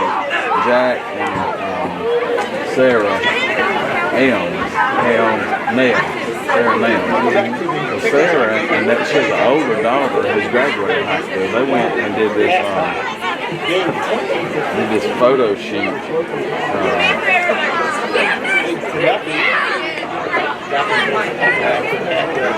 They did a photo shoot at this playground, this old playground, and they dressed up like witches. So they took a couple of the pictures are like freak you out. I was like, holy cow! So I would never. If I came up to a playground and saw something like this going on, it'd scar me for life. So I get it put up. You notice the exposure notification? Oh, the COVID tracker? I have that off.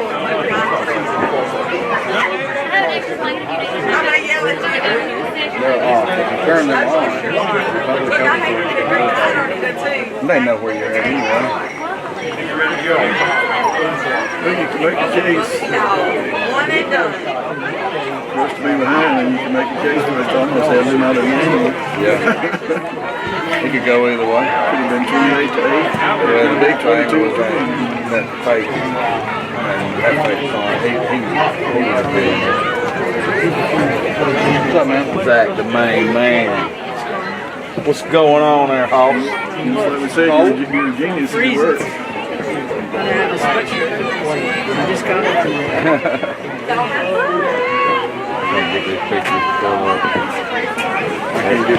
Everybody was on there.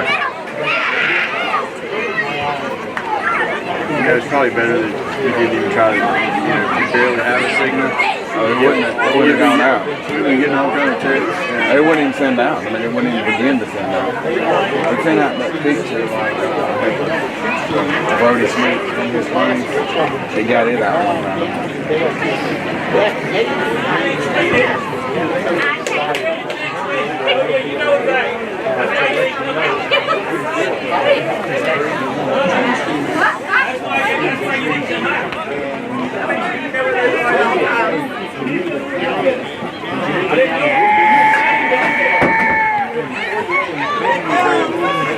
Next week we've got Targeting.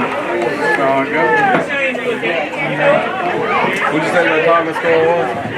I think it's Scambia and Bessemer. Yeah, Scambia was. Oh, Tonga, they got canceled. I think somebody canceled. Who's their player? Somebody had to cancel it.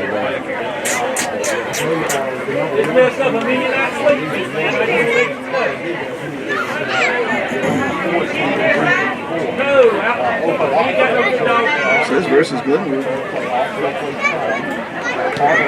Yeah, that's it. They canceled. Tonga canceled. If they're going to play us next week, they would take a tail kicking. Yeah. You know, That's what the Glenwood. Somebody told me that we getting ready to watch the Glenwood volleyball today. That's something they asked they did. I understand they had to. You shouldn't be able to cancel one just because you wanted to. When you ought to have to play unless you got positive. So. Because see, that's putting them. That's giving them a week off. Practice for us.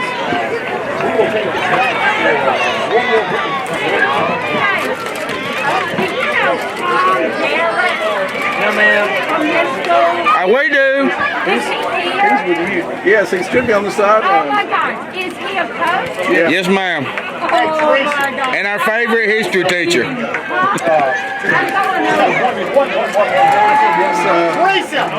He's somewhere over there. I guess he's there. Oh my God, is Garrett? Yeah. I thought he died. No, he's still over there, ornery as hell. He's coached for 2 years. Teresa. Hey. I said hello. Ma'am. That's him all the way over on the left in that blue jacket. Let her get all up them stairs. With the bald head. Yeah, with a bald head. Yes.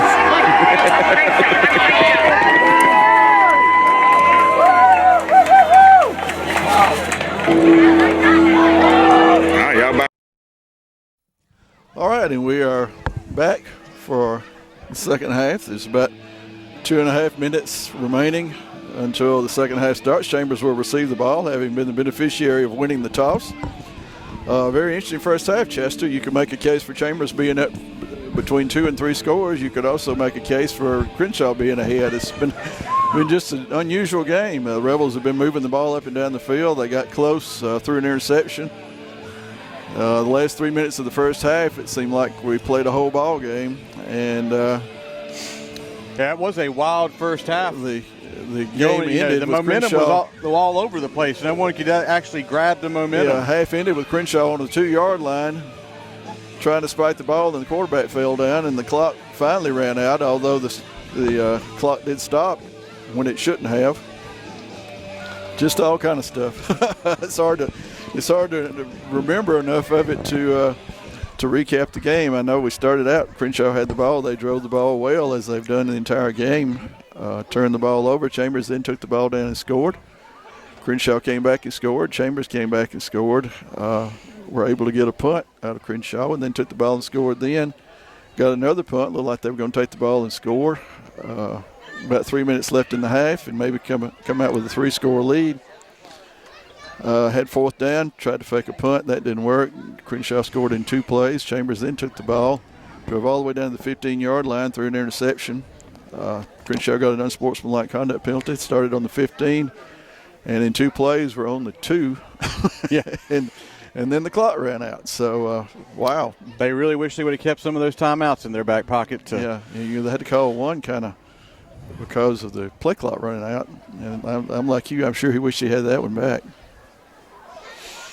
The thing, I guess, concerning the Rebel fans is the Crenshaw offense has stopped itself more times than Chambers has stopped it. They stopped themselves one time on a turnover, of course. One time they had a holding penalty, backed them up. Other than that, they've moved the ball efficiently. Yep. The Rebels. Chambers has moved it sporadically efficiently, but have had a few more hiccups. Yeah. They scored 3 touchdowns, which were sponsored by Soul Shine Coffee, and we appreciate their sponsorship this year. And they're the touchdown sponsor this evening, Soul Shine Coffee. You can pick up your coffee at Newman's Feed and Seed in Lafayette, Alabama. So the Rebels will be receiving the second half kickoff. And looks like John White and T.Y. Trammell are back deep for the Rebels. And what an interesting first half, Calvin. Yeah. We've hardly called John White and Jeremy Conway's names at all. I think they've kind of shut down that part of the game. They didn't seem to account much for Jordan Benbrook, who's had an outstanding night. Yep. And Peyton's had a good night running the ball, but it's been sort of a sputtering offense at times for the Rebels. They had the ball 5 times, scored 3. Crenshaw had the ball 6 times and scored twice. So efficiency-wise, of course. But, they were literally a second away from scoring on the last play of the first half. So, yeah, Crenshaw is. And the teams will swap sides of the field. Yep, they were lining up on the wrong sides there. So. They will be coming out of the north end zone while the Kickers will be kicking and defending the south. We'll get a different vantage point here of the Rebel offense because we're on the south side of the 50-yard line. At the half, and to lead the 24, Brantley 7. You will know the final score of this game tomorrow when you watch this broadcast. But at the half, Escambia is leading Bessemer 13-6. That would probably be the other big AISA game of the night. That would be 2 region champs. The 2A region champ on the other side of the state beside Chambers is Escambia. And then, of course, Bessemer is region champ in 3A. And 2A is leading the 3A 13-6. I don't know where that game is being played. Well, here we go. John White and T.Y. are back deep, and T.Y. takes it at about the 15-yard line, working the right side. Now he's got the center of the field open, and he's got some running room up the left side. He's got one person to beat, and he is still in bounds all the way down to the 20-yard line. Great moves by T.Y. Trammell. And there are no flags. Well, that was handy dandy. It's good to see that. Looks like they're going to spot him at the 21-yard line, but great return by T.Y. Got some really good blocks from Hunter Burdette and 22. I can't recall who that is. Chance, the kicker. Chance Wilmoth. Chance doesn't usually play on the return team, but he made a good block. T.Y. lines up behind Peyton. Bobbles a snap a little bit. Peyton recovers, though, and T.Y.'s running on the right side there, and he's hard to take down. Offense still. They're going to mark him down at about the 18. As you pointed out, the snap was Pick up of about 4. It's going to be second down. Bobbled a little bit. Sorry, it's pick up about 5. It's going to be second down, 5 to go. Peyton is signaling something on the sidelines. Coach Allen's play clock's getting to about 10 seconds. He's wanting them to go ahead and get the ball moving. Hand off to Ben. Oh, my goodness, he fell down. And there's a flag on the play. And we got a hold on top of that. Jordan Benbrook Well, up the backfield. What started so well, his Flag on the play is holding against the Rebels. They're going to call holding on the Rebels. Looked like it was, they're going to call it on 50, Luke Keel on the right side. Well, Jordan fell down, made it 3rd and 10. I would have thought they might have declined it, but they'll take the second down and just outside the 30, where it's going to be second down. 20.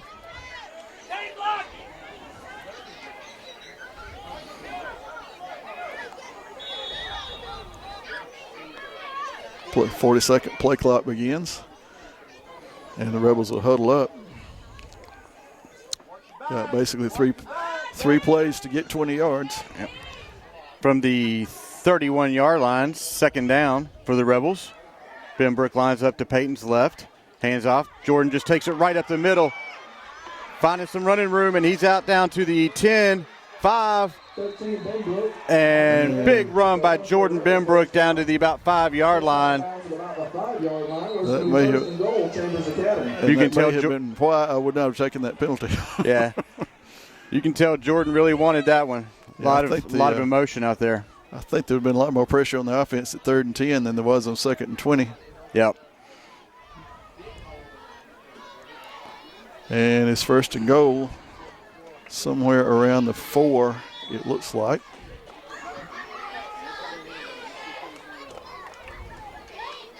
Another handoff to Benbrook off the right side. And he just bowls through. Touchdown, Rebels. That's a Soul Shine Coffee touchdown for the Rebels. And there is a flag, but I think it's going to be a post-touchdown penalty, which may mean the 2-point conversion may be from about midfield. Yeah. Let's see what they're going to call here.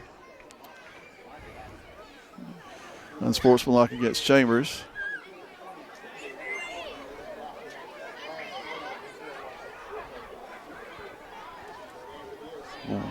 Wonder what the not signaled the unsportsmanlike. touchdown. Dead ball, unsportsmanlike.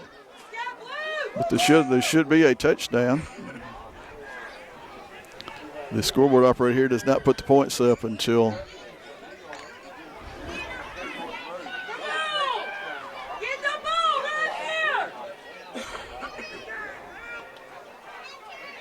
well, now they're saying it's, I don't know what's going on. There's a lot of confusion going on right now.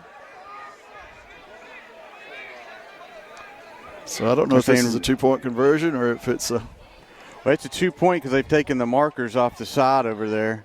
Yeah, you're right, because I know it's not 3rd down. So they reset the play clock, and so this will be a 2-point conversion from the It's like 18 yard line, yeah. Peyton drops back. He's looking to his left. Goes back to the right, and he's targeting Conway. He's got it. And he caught the ball. Beautiful catch. Wow. Number 17, Christian Holloway was on the coverage. Was a great catch by Spud Conway.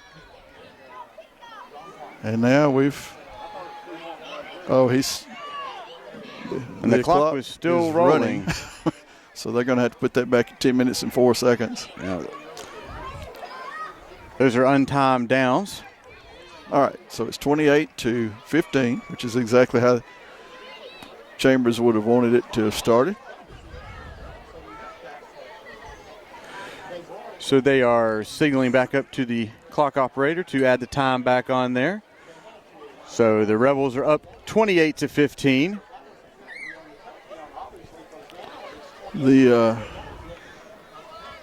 I still wonder what the unsportsmanlike penalty was for. Okay. Okay, so he spiked the ball after the touchdown. Well, that's one of those things you have to learn. Fortunately, it did not cost the Chambers Rebels any points. As a beautiful pass to Conway. Great catch, yeah. Even after being hit.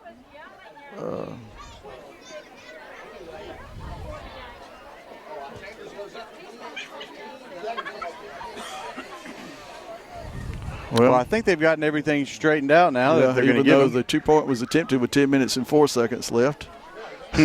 So, well, they added some back on there. Got 9 minutes and 58 seconds.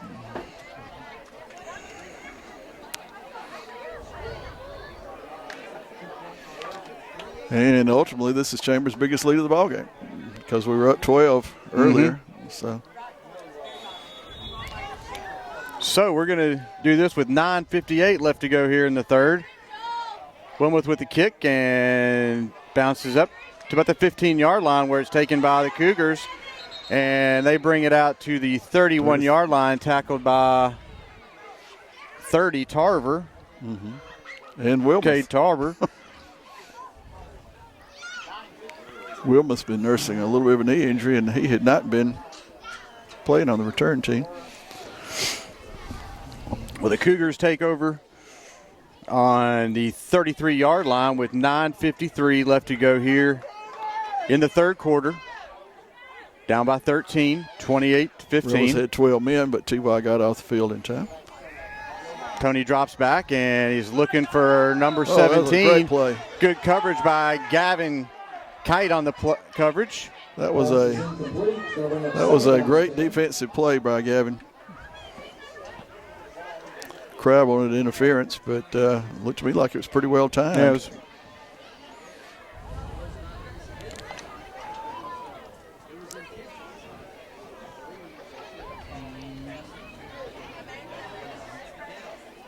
Don't see Gavin out in pass coverage too much. Nah, you don't. 2nd and 10 for the Cougars. Tony's under center. Hands off to the running back. The ball's loose on the ground. And it is recovered by number 10, Peyton Allen. I didn't think anybody was ever going to get that ball. Number 10, Peyton Allen with the recovery. Kite's a little shaken up, but he's going to get up. So Rebels will take over with excellent field position. Well, this could be a big turning point if the offense can get back on track. That running back didn't have control of that ball when it was handed off, and he was bobbling it as he got to the line, and it just popped out.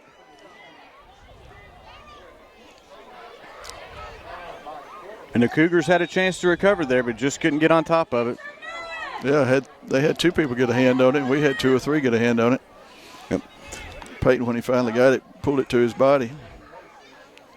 Yep. Josh Holliday in motion. Ben Brooks got the run off the right side, and he is shaking tacklers left and right, and he's caught from behind at about the 10-yard line. Big run by Jordan Benbrook. I don't think they prepared for him. Do what? I don't believe they prepared for him. Nah, he's running with a mission tonight. I'm going to go ahead and say he's kind of a front runner for player of the game. I would say so, yeah. So this is 1st and goal. Hand off to Jordan again, off the right side. And he gets a yard or two on that. Met right at the line by 52, Reed Compton. Well, got 8 yards to go, 3 plays to get. Gavin checks back in. Point, as I said, you may see a little more running of the ball just to get some of this clock out of the way. Peyton takes it, He's not going to get anywhere. Peyton Allen with the keeper. Number 5 got to him in the backfield pretty quickly. That's Chandler Mitchell, who Well, that's going to bring up disrupted the a play. passing situation, you would think. 12, Alex Cooper. Yep, it's 3rd and goal from about the 8-yard line. Rebels really need to get this score here, Chester. Yeah, they need to get some space. You We turned got it over on downs. Last time we had 1st and goal. We don't. Well, time before last we had 1st and goal. Excuse me. hand off to T.Y. off the left side. T.Y.'s moving, and he is shaking all the way in down to the touchdown Rebels. Well, it just goes to show you what I know.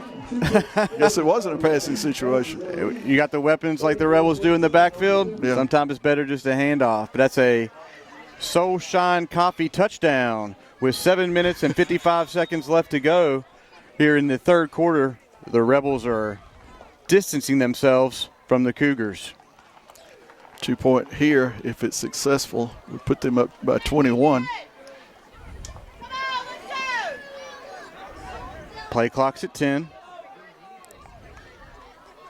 Peyton's going to keep this one, and he is in for the conversion. 2-point conversion by Allen is good. So, 7:55. And holy mackerel, Chester.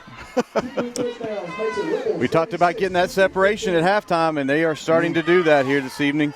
Well, so with 7:55 left to go in the 3rd quarter, the Rebels are up 36-15 against the Crenshaw Christian Academy Cougars. keep in mind, in the last 3 minutes of the 2nd quarter, Crenshaw very nearly scored twice in 3 minutes. So yes, this is a very quick strike offense. Their offense is pretty high-powered. A good quarterback with a good arm and some speedy running back. So And we looked it up at halftime. They'll be hosting the Pickens Pirates next week in the first round of the playoffs. Pickens had a pretty good year this year. Last year when we went over there, they were struggling, but I think they had a break-even year pretty much. And if I remember right from looking at those standings, they finished 4th because they lost a 3-way tiebreaker with somebody. South Choctaw was in it, I remember. I don't remember who the other one was. But they had Jackson in first place and had a 3-way tie for second. Kind of like we had a 3-way tie for first and then the 4th place team. Oh, yeah. Well, that's way up in the air. High kick fielded at the 25-yard line by the Cougars.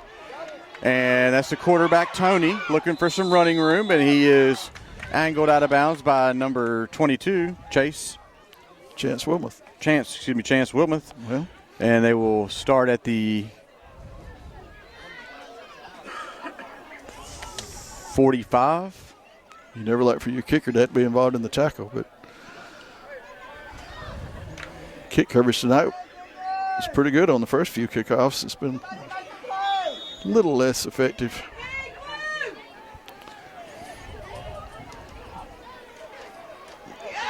Wrapped up by Hunter Knox. Yep. Number 56, that was Hunter Knox, Jr. Oliver's helmet comes off. He'll have to go out for a play. And be replaced by Zach Balsma. And yes, that is how you pronounce it. We ask his daddy. What I did not know, though, in finding out Chester, is Wade had a twin brother that played for Auburn, and I remember Wayne Balsma. But I did not know they were twins. Well, it looks like 2nd down and 9. Comes a pass. The guy's got a wide open down there with John White. White's on the coverage, and they're going to call pass interference. Yeah, that was number 1, Gage Messick was the target on that. That was one of those where you give up the 15 to keep from giving up the 50. Exactly. Sometimes those penalties are not bad. Yeah, White's had a hard time covering that young man all night. So they'll give Crenshaw a first down at the Rebel 40, right around the Rebel 40. 15 yards. That's enough for a Cougar. First down.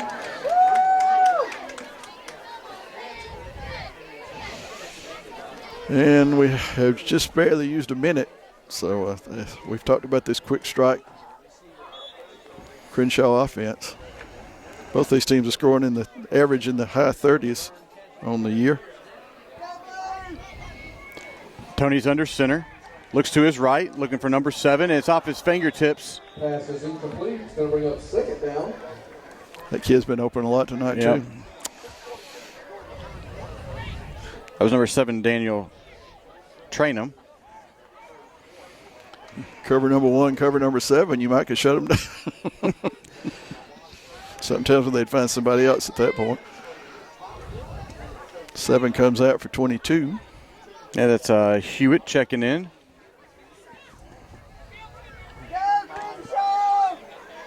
He's been the target of some passes this evening. Tony's under center. Fakes the handoff, looks to his right the entire way, and he's going after 22. And nice defense and coverage back there by number 8, Hayden Hurst for the Rebels. That'll bring up third down and 10. Hayden had good coverage on that play. Number 8, Hayden Hurst defending on the play. It's going to bring up third down and 10 for the Cougars. 3rd and 10. No doubt Crenshaw would consider this to be 4-down territory, but down by 21.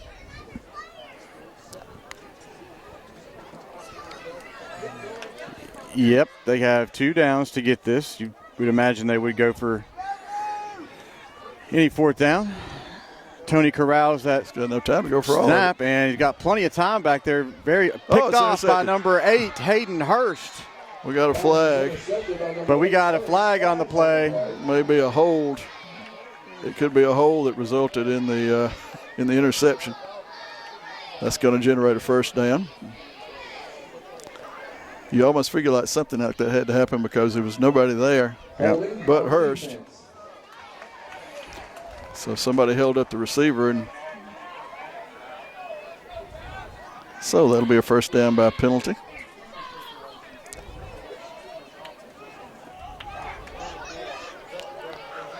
And it will not stop the clock, I don't think. 6 minutes, 29 seconds. Tonight we don't know what starts the clock and what stops the clock. Well, I guess it did stop it. 1st and 10 for the Cougars. Tony drops back, looks to his right. He's going to tuck this one, and he's got some running room over there, and he is forced out of bounds by number 30, Tarver. Cade Tarver. It's on the 36-yard line, 26-yard line. Well, it's going to be second down for the Cougars. It's like second down and about 7 for the Cougars. Spotting the ball at the 26-yard line. Like to stop them if you can, but you certainly want to make them take time. Play clock is under 10. Tony's in the gun. Drops back, and he's got.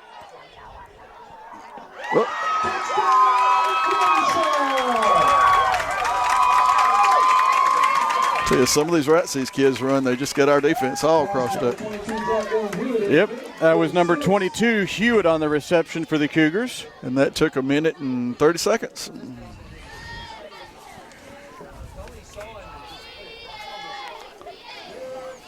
And they're down 21, so theoretically they could kick.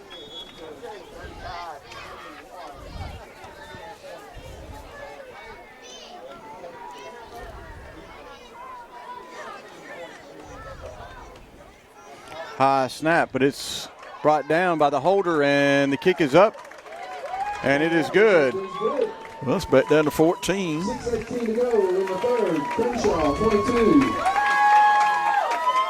Chambers, 36. You almost get the feeling Chambers needs about 3 more touchdowns to get out of here. I would say so. They need to keep the gas pedal down on this one.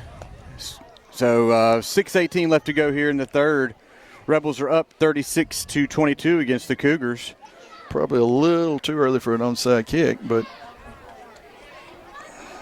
again, in a game like this, we've already seen a fake punt, and a fake extra point that went for 2, a fake extra point that didn't go for 2. And hadn't seen any halfback option passes or anything yet, but it's early. That's right.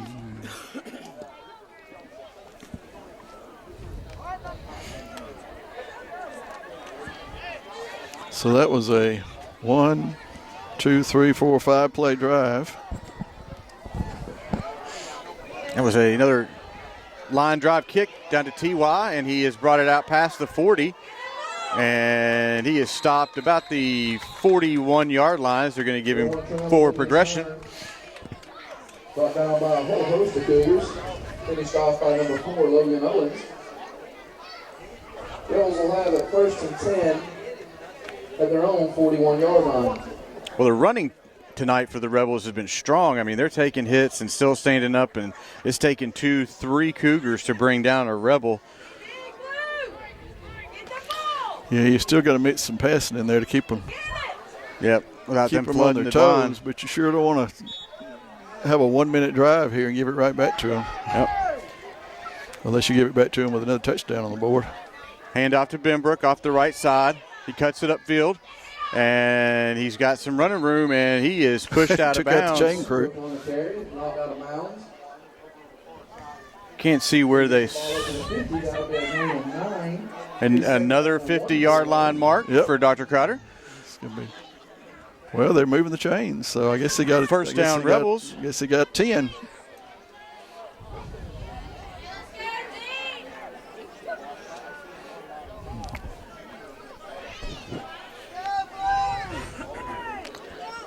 Chambers is gonna. Well, the clock. Oh, he got out of bounds. I was gonna say, why is the clock not running? But he did run out of bounds, didn't he? Well, yep. 4 seconds on the play clock. Allen hands off to Benbrook off the left side this time. And Jordan has been the workhorse tonight for the Rebels, carrying 2 and 3 Cougars at a time. Got 9 out of that one. 52 for the Cougars, finished him off. That was Reed Compton. So that brings up a very manageable 2nd down and maybe 2.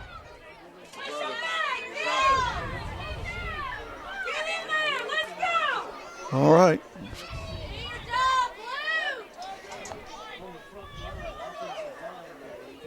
Personnel changing a little bit. Plenty of time to do that. Allen's moving everybody where they need to be at. Benbrook stays back in for some protection. Allen's looking for some receivers, and he's running around, and he throws it across his body, and it's a jump ball. Number 17 for the Cougars is bringing it back, and tackled right in front of us at the 43-yard line. Well, that's just exactly what you didn't want. About a minute. Christian Holloway with the interception. Kept the ball a minute and 8 seconds, and on a 2nd and 1, sort of an ill-advised pass. And here's Crenshaw trying to cut it to 7 when a scant 2.5 minutes ago, the Rebels were up by 21. I thought he was throwing that out of bounds.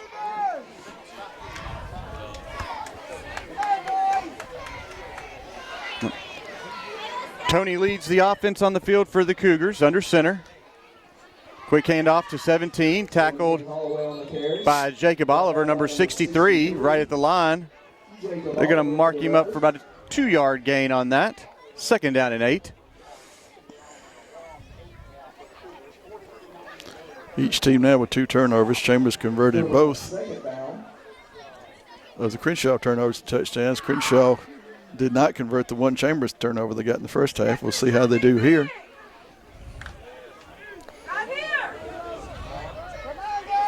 Second down and 8 from the 44-yard line. Tony scrambling out to his left, and a lot of pursuit from the Rebels, and they get him out of bounds at about the 45-yard line. Yeah. It's enough for a first down for the Cougars. Tony ran out of bounds with 4:07 left to go here in the third quarter.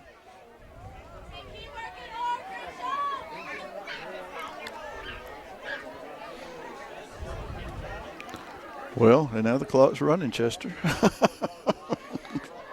Interesting. As I said, it's their clock operator. Probably has now cost him about 15 seconds. Tony on the option. He fakes it and he tucks it and tackled at the 41-yard line.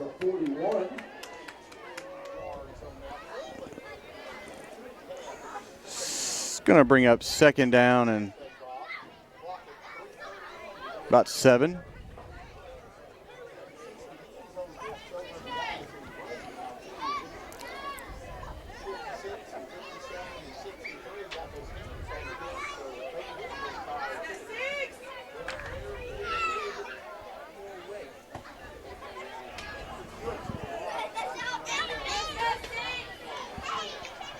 Number 6. Oh, he's getting wrapped up. Ball's on the ground. Ball's loose. And it's picked up by number 12, Cross Collie with the fumble recovery. Peyton caused the fumble with the tackle, and Cross Collie picked it up. Well, let's hope this is holding. There was a whole lot of time that went off.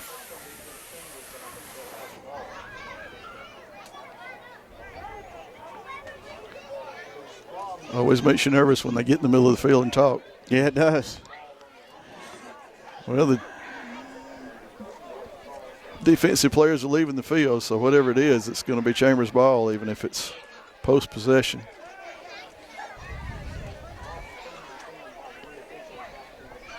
Now, we need to get this 3 minutes off the clock.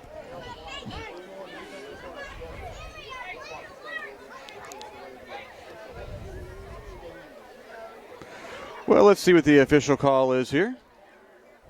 Dead ball. Unsportsmanlike.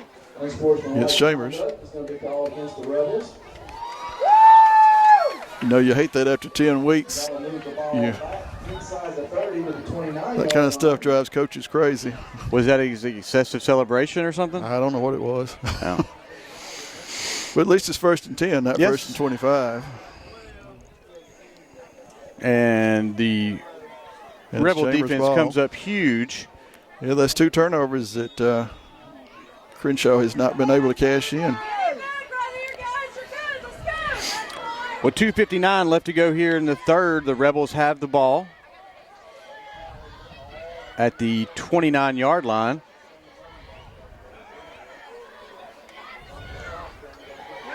Jordan Benbrook on the run, and he gets down to about the 32-yard line. It's like a 3-yard gain for Jordan. Also on the stop, number 12. Maybe 4.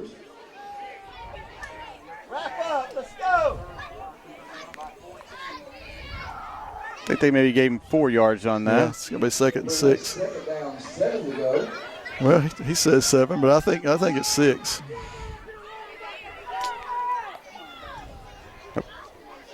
T.Y.'s in motion, and he's going to take it off the right. Oh, Peyton kept it. Excuse me.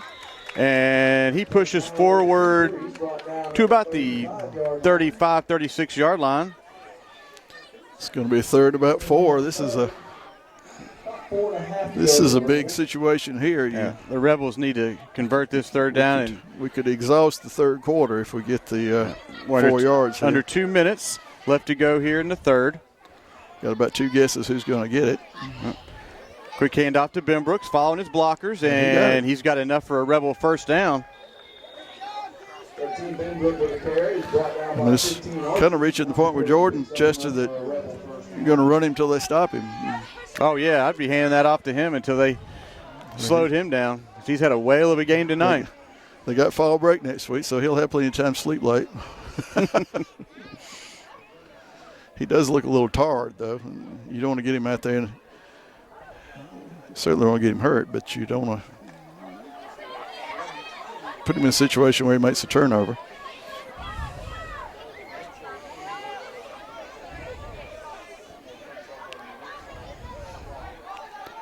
Because he's got to have close to 200 yards. Yep.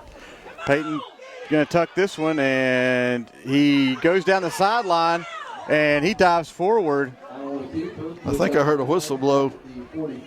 Yeah. He stepped out of bounds. Yeah. It wasn't a very loud whistle, but it was. They're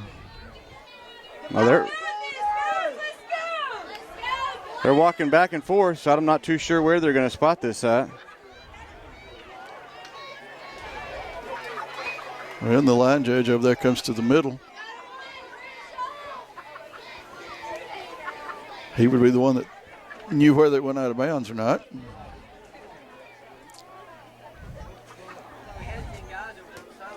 I was here one night, Chester, about 10 years ago probably.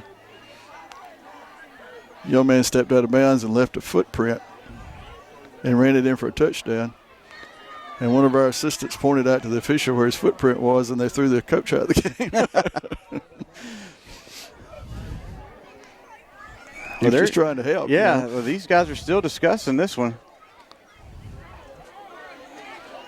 Well, looking at the Rebel players, I think you got a situation where maybe you had an inadvertent whistle. Maybe there was a flag. Who knows?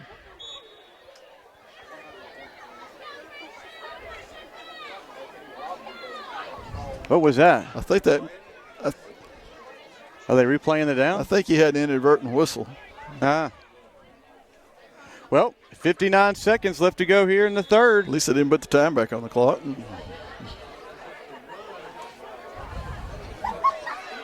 So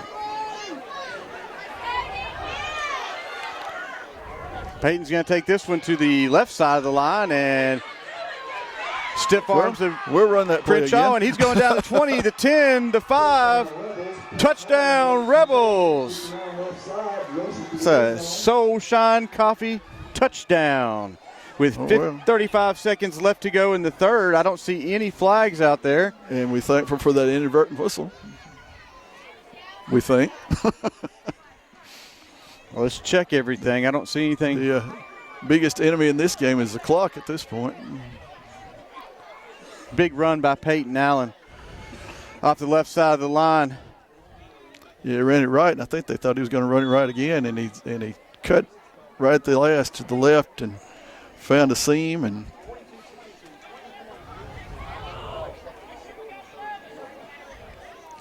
I remember back sometime around the halfway point, Coach Allen said something to him while we were interviewing him about putting the ball in the other hand and stiff arming people. Yep. And if you notice on that play, that's exactly what he did. Allen gets the snap off and passes it to Gavin, and he is pushed out of bounds right before the pylon. I thought he got in, but the official was right on top of that one over here. A 22-point lead would have been handy, but a 20, you still hope you can hold serve. Yep, with 35 seconds left to go in the third, Rebels are up 42-22.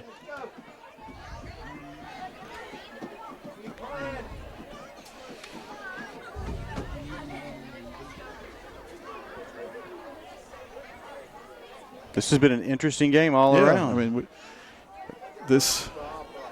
I kind of wonder if this crew is not split, because we've had some of these guys. In fact, we had a couple of them last week, but some of them we hadn't had. Referee official crews tend to get where they work well together, but sometimes when you mix and match them, they don't do as well. I kind of wonder if that's not where we are here, because they're doing a lot of conversing, which is a great thing. That's what they need to do, but they seem to confer after every play almost. Well, number 22. Makes you want to hold your breath. Yeah. Chance Wilmoth will be doing the kicking duties for the Rebels. 3 Cougars are deep to take this kickoff. That's a good kick. Down to about the 15-yard line. Taken by number 17, And he is tackled by number 24. 54 and 24. Yep, Ashton Chambers on the coverage. I think Kundo's the other one, isn't he? 54. Harmon. Yep, Hunter Harmon.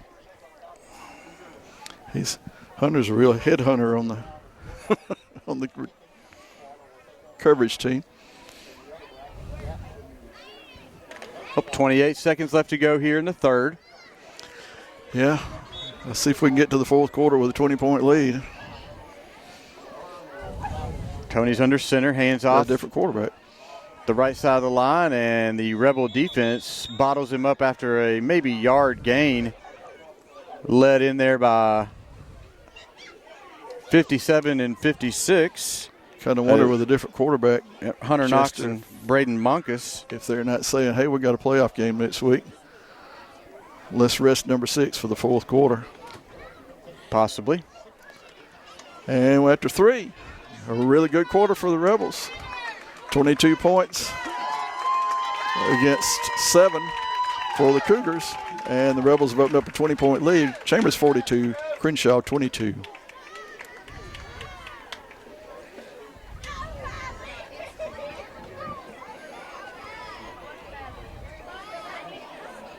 If the score holds up, Rebels will finish 9-1, as they did last season.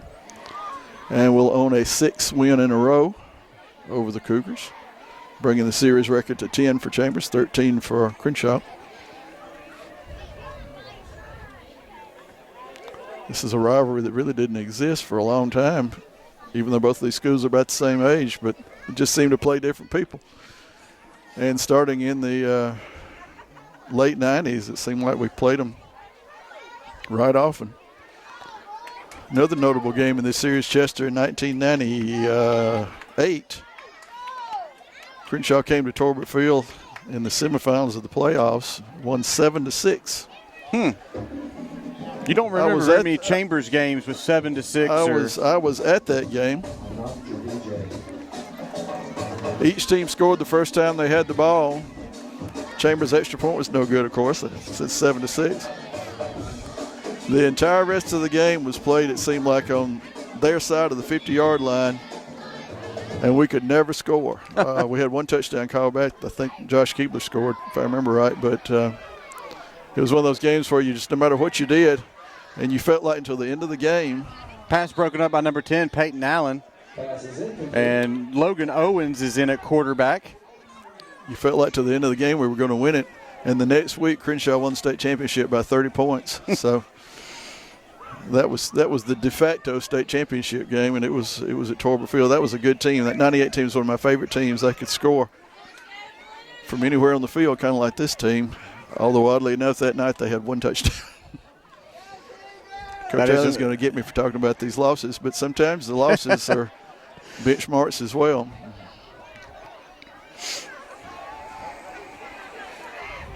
All day to throw. Pass was tipped at the line, I think. Yeah. The trajectory of it would seem to indicate that it was tipped by somebody. That brings up 4th down. Yep. 4th down and 9, looks like, for the Cougars with 11:45 left to go here in the game. And number 6 goes back in, so I'm guessing at this point, down 3 touchdowns, they will choose to go for it. He's come back in the contest. And he's in there. I hope they notice that he's in there because he's standing right about 2 yards behind the line of scrimmage. Well, almost blocked it. Looks like they got a little touch on it. Yeah. Ball rolls down to about the 31-yard line where the Rebels will start this offensive series with 11 minutes and 34 seconds left to go in the game. Yep, time to run a little clock. Something neither team's had much success doing tonight. That's right. Some of these drives have been a minute long, 3 plays, 2 plays, both sides. That play where Peyton scored just now, that was about a 4-play drive, maybe 5. 5 if you count the play that didn't exist.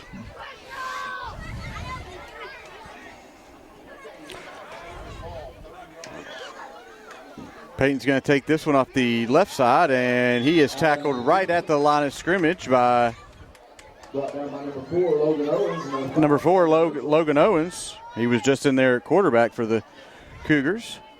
Short loss on the play. It's going to bring up second down. It's one of the few plays that Chambers has had a loss. Biggest thing it has done is kept the clock running. Rebels will take a longer time between plays.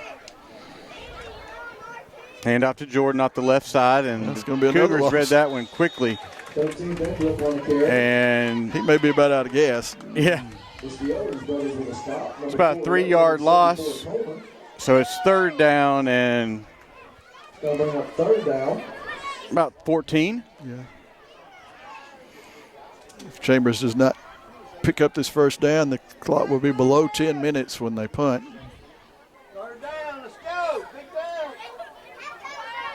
Look for Peyton to just keep it here and get what he can.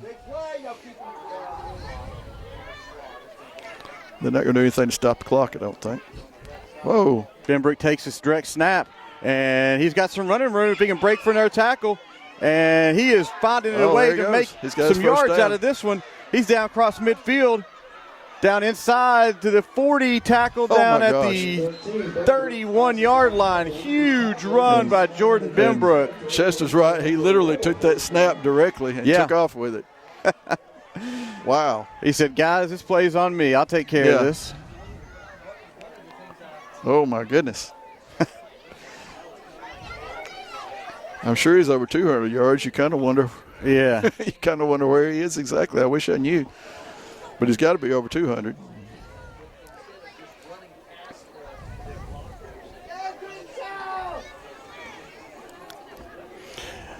He's still out there lined up to Peyton's left. And he takes it again off the right side. And he's hard to bring down. They still don't have him. Not sure they ever got him. He finally fell. Yeah. He's inside the 30 down to the 29-yard line. Pickup of over 4 yards on that play. Kept the clock running. Junior.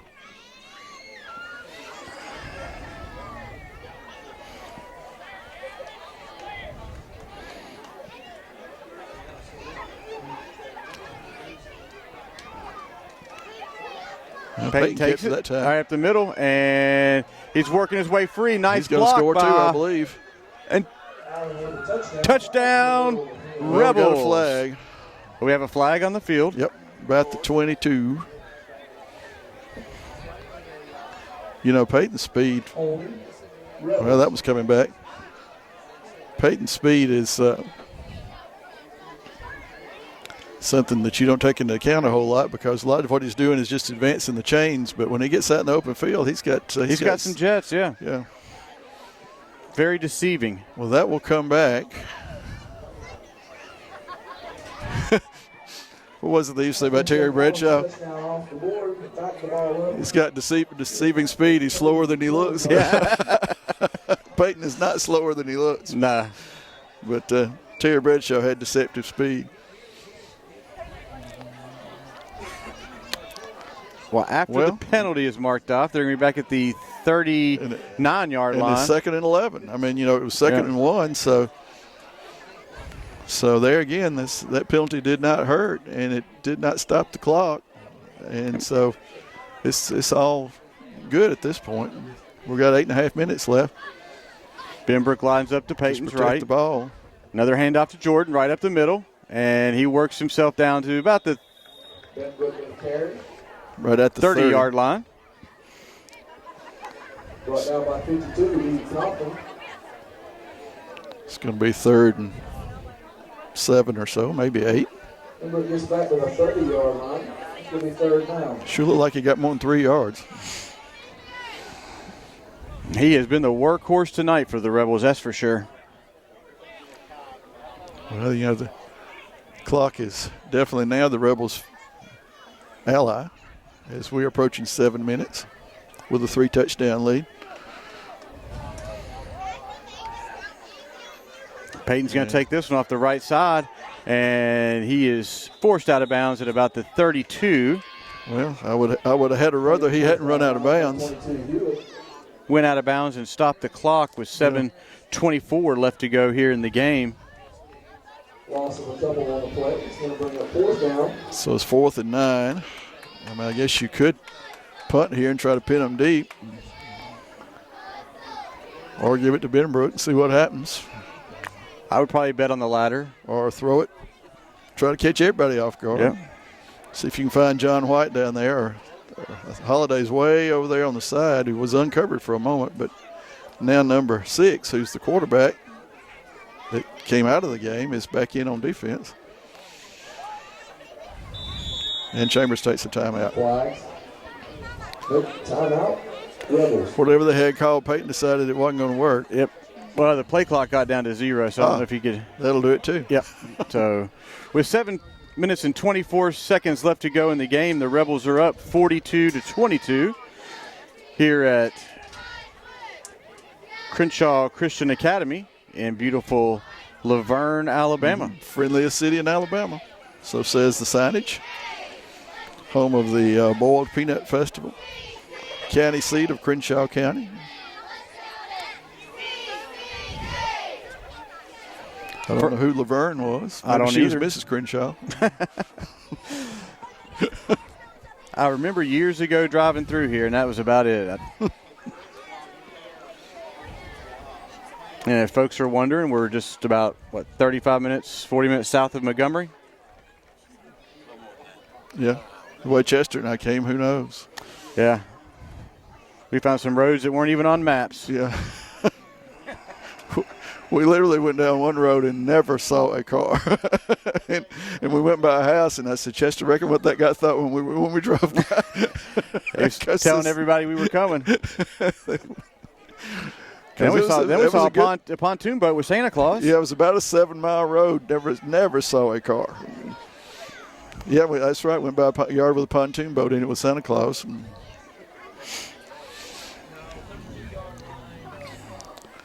Well,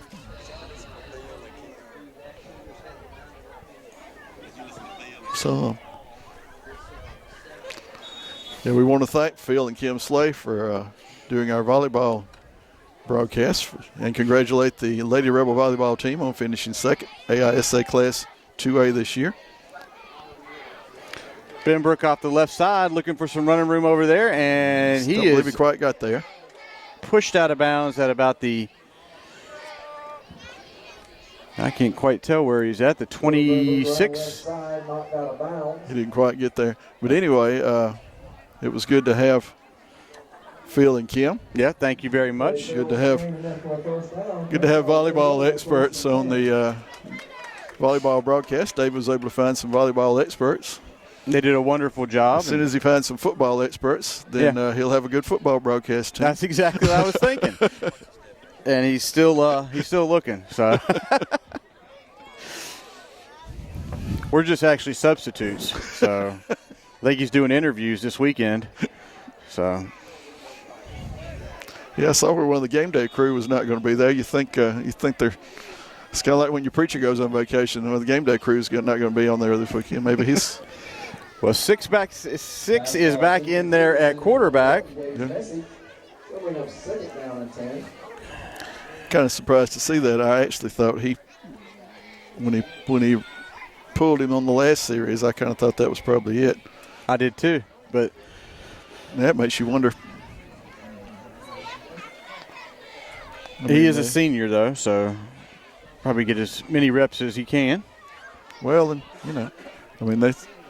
they scored. They almost scored twice in 3 minutes at the end of the first half. So we're down to 7:09 left here in the game. Second down. Tony rolls out to his left, looking downfield, and he's got number 22. Woo. And he is hit by John White out of bounds. Pass complete to number 22, Jack Dillon Hewitt.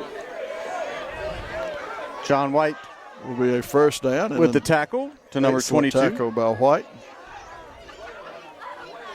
Hewitt. First down. Clock continues to roll. It's going to be right at 6 minutes when this play is completed. Meaning one octave left. An underhand pitch out to number 5, excuse me. That was Chandler Mitchell. Well, he ran out of bounds. Ruined my prediction. Down to 6:24 here to go in the fourth quarter. Looks like there was no gain on that. Ball was marked at the 40-yard line.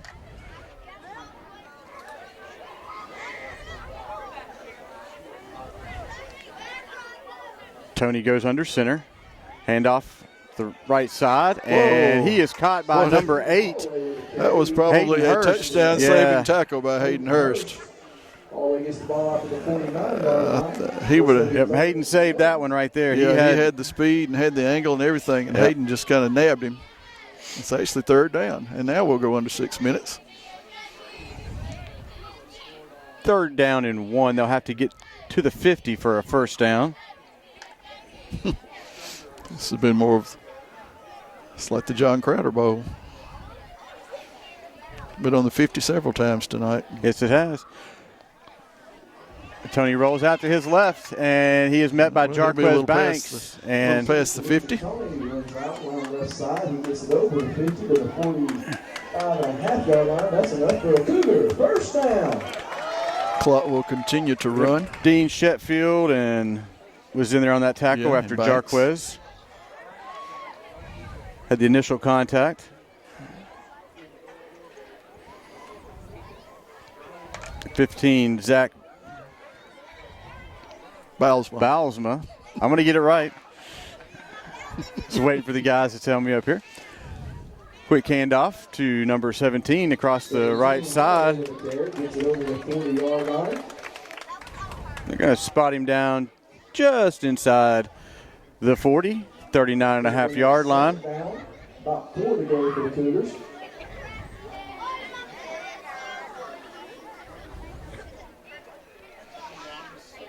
Clock under 5 minutes. Second down and 5.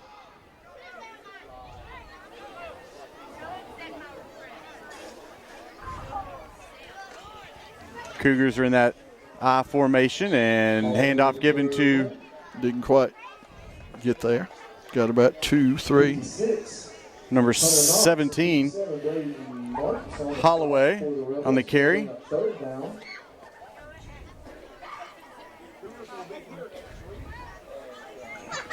Knox on the tackle for the Rebels. Getting preciously close to 4 minutes here. Might get the play off before the 4-minute mark.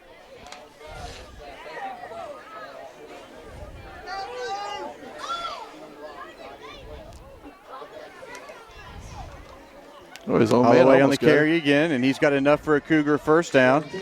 Tackled by He almost tripped over his offensive lineman who was backing up. 16, John White. But not before he picks up enough for a Cougar. First down. And we are under 4 minutes. Ball will be marked at the 30-yard line. First and 10 for the Cougars. Clock is rolling.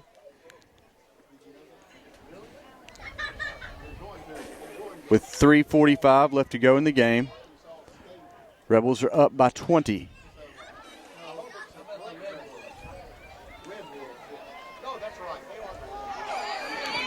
Well, Tony rolls out to his left, and he is working his way through the Rebel defense, and he's down to the 20-yard line. Sure looked like Jarquez and tackled by number 16. That's John White. But, you know, as long as we're not giving up 10-yard chunks, although we gave up about a 9-yard chunk there, that may be a first down. It's going to be close. Just shy of the 20-yard line.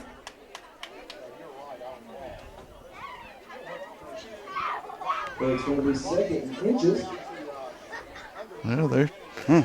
Well, they are consistent. We had a situation like that the first half. They didn't measure that either. They just yeah, they haven't measured one of those tonight. So one seed Meadowview Chambers today made it to the championship, and our state runners-up. Congratulations to both teams, ladies of both teams. Timeout on the field. Very nice of the PA announcer here. Just congratulated our Lady Rebel volleyball team on finishing second. A good bit of that team is coming back next year. I had to ask David, who's one of the coaches, how many seniors we're losing. But 6. Well, that's not good. But bringing back, how many? 5 juniors, 1 10th grader. 5 juniors and a sophomore. And Got a good crop of 9th graders coming. and some freshmen coming up. And there's 9 in the game at the time. 6 in the game at the time. See, now we're glad we got Phil and Kim to do that. Yeah. Yeah, you and Chester and I have been waiting on those other 3 people to come out. Where's the 9th person at? Yeah, well, you know. My experience with volleyball was at PE with Coach Walker, and we had 3 in the front, 3 in the middle, and 3 in the back, and I was usually on the back until they rotated. Then everybody spiked on me. 2nd and Almost inches. dropped it. And that was good coverage downfield by the incomplete. Rebels. Hayden Hurst on the coverage. He was not fooled on that play. Third down and inches. Hayden Hurst showed out some here in the second half. Remind you, playoffs start next week. Your region champ Crenshaw Christian Academy 1A Cougars will be playing Pickens Academy Friday night, 7 o'clock. Not from here. So 3rd down and inches. They're just going to take the quarterback off the left side of the line, and That's going to take. It's going to be enough for a Cougar. First down. There's a perfect example there, Chester, of how making them work for it's taking time off the clock. Yes. You know, we were giving it up in big chunks in the first half, and we made them work for it here in the second half. So far, held them to 1 touchdown in the second half. And we've scored 3. Yep. We're down to 2:25 left to go here in the game. Tony drops back, looks to his right, and finds number 7, and he is out of bounds. That is Daniel Tranum. Number 7, Daniel Tranum on the reception. Steps out of bounds. It's going to bring up 2nd down, 3 to go. Key here is make them use the clock. That's right. I mean, he got out of bounds, or that would have been a significant stoppage there because it's 2nd down. But I still think you're going to see some shots to the end zone pretty quickly here.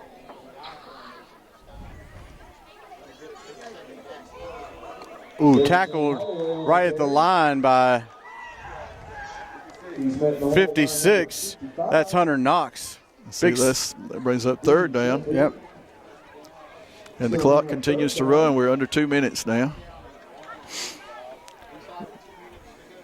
Crenshaw would have to get 3 touchdowns, 3 extra points, which would involve Chambers having to whiff on 2 onside kicks.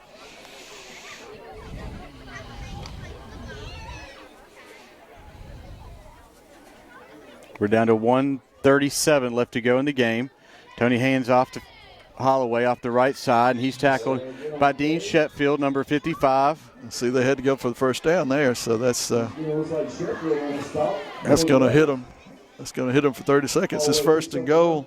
It's 1st and goal, but it's going to be right at a minute when they take this snap. So it's looking better and better, Chester. Yes, it is.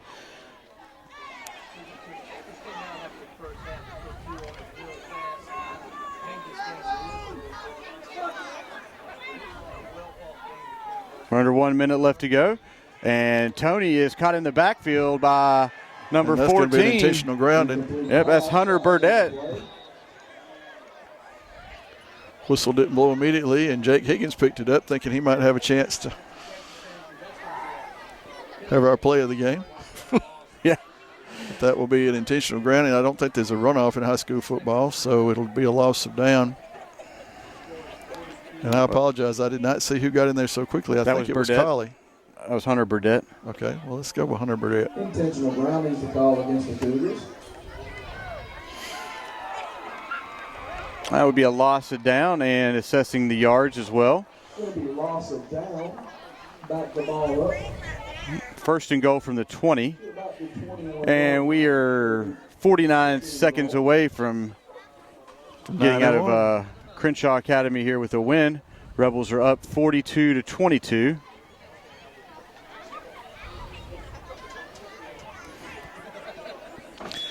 And it all goes back to that last play at the end of the first half, which would have given Crenshaw the lead. And quarterback slipped down. They didn't have a timeout left, and the clock ran out. Yep. And there's Jarquez after him up again. the corner from Jarquez, and Tony gets out of bounds with. Well, And they didn't even start the clock there. the clock did not start at all, and he ran around about 5 or 10 seconds. Sure. So we got about 47 seconds left to go here in the game. 47.6 unless the officials run some off.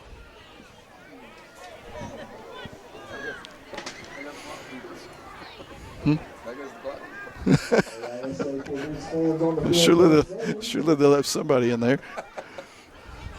Everybody just left the press box. Except the announcer. Maybe he knows how to run the clock.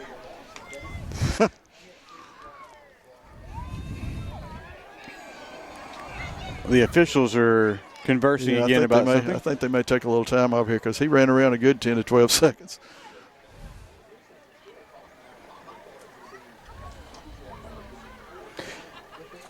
Yeah, the Cougars were hanging strong all the way to halftime, Calvin, and second half came around and the Rebels made some adjustments and took control of this game, and they were up by 20.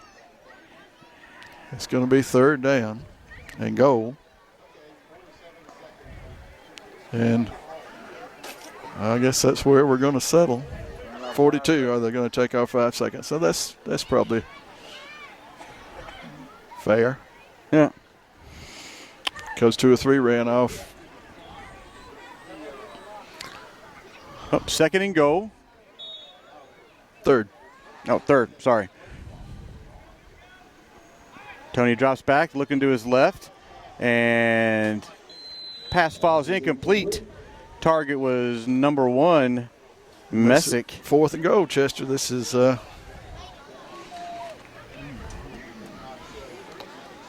if you and I were feeling Ken, we'd be talking about match point here. Well, let's hope the Rebels can get a stop here, and then we can just kneel this out and let JoJo come in, take a knee, and they do have to cross the goal line on this play. Yep, because it is fourth and goal from the 16-yard line. Got 2 wide receivers out Tony's left, and they hand off to number 17, Holloway, and he is tackled at the 11-yard line, and the ball will go over. The clock has not stopped on downs, and that's okay. Well, apparently by agreement they will allow it to expire. And now they stopped it. All right, 15 seconds. About 15 ran off. So it's kind of 6-1, half dozen. The other Chambers would have taken a knee. Yep. And we're going to get out of here with a 20-point victory, 42-22, 6 in a row over Crenshaw.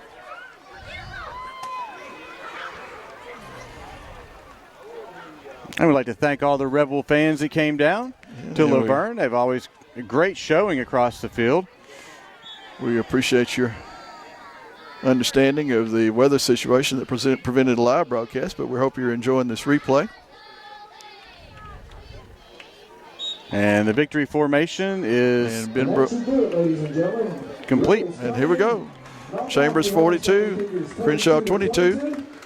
We'll have a playoff pregame interview with Coach Allen about midweek. We'll talk to our players of the game and talk about our play of the game. And it's been a great season, Chester. It has been. I'm looking forward to region champs. Yep, looking forward to next week, kicking off the playoffs at Torbert Field. And should be an exciting game. Come on down and watch us and enjoy the festivities there at Torbert Field. So, great victory for the Rebels here to end the regular season. And look forward to a plentiful playoff season coming up. First game against Otaga next Friday night at Torbert Field. stop in and see us or catch us here on Chambers Academy Sports Live.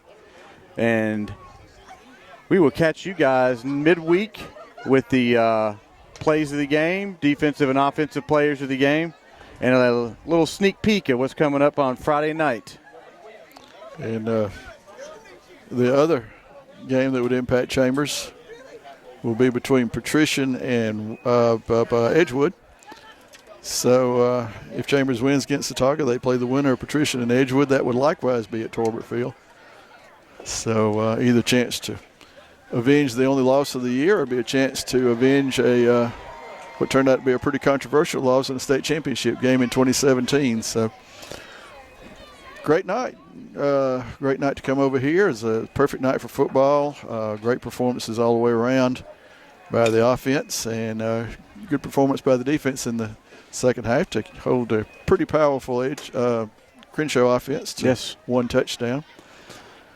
And, since we're not live, Chester, I guess David would like to pack the equipment up and you folks would like to turn us off in time to watch whatever college football game you're about to watch. So we thank you for watching this delayed broadcast. We will see you live Friday night, 1 week from tonight at Torbert Field, 7 p.m. Good night or good afternoon or good morning, whatever it is where you're watching, and God bless.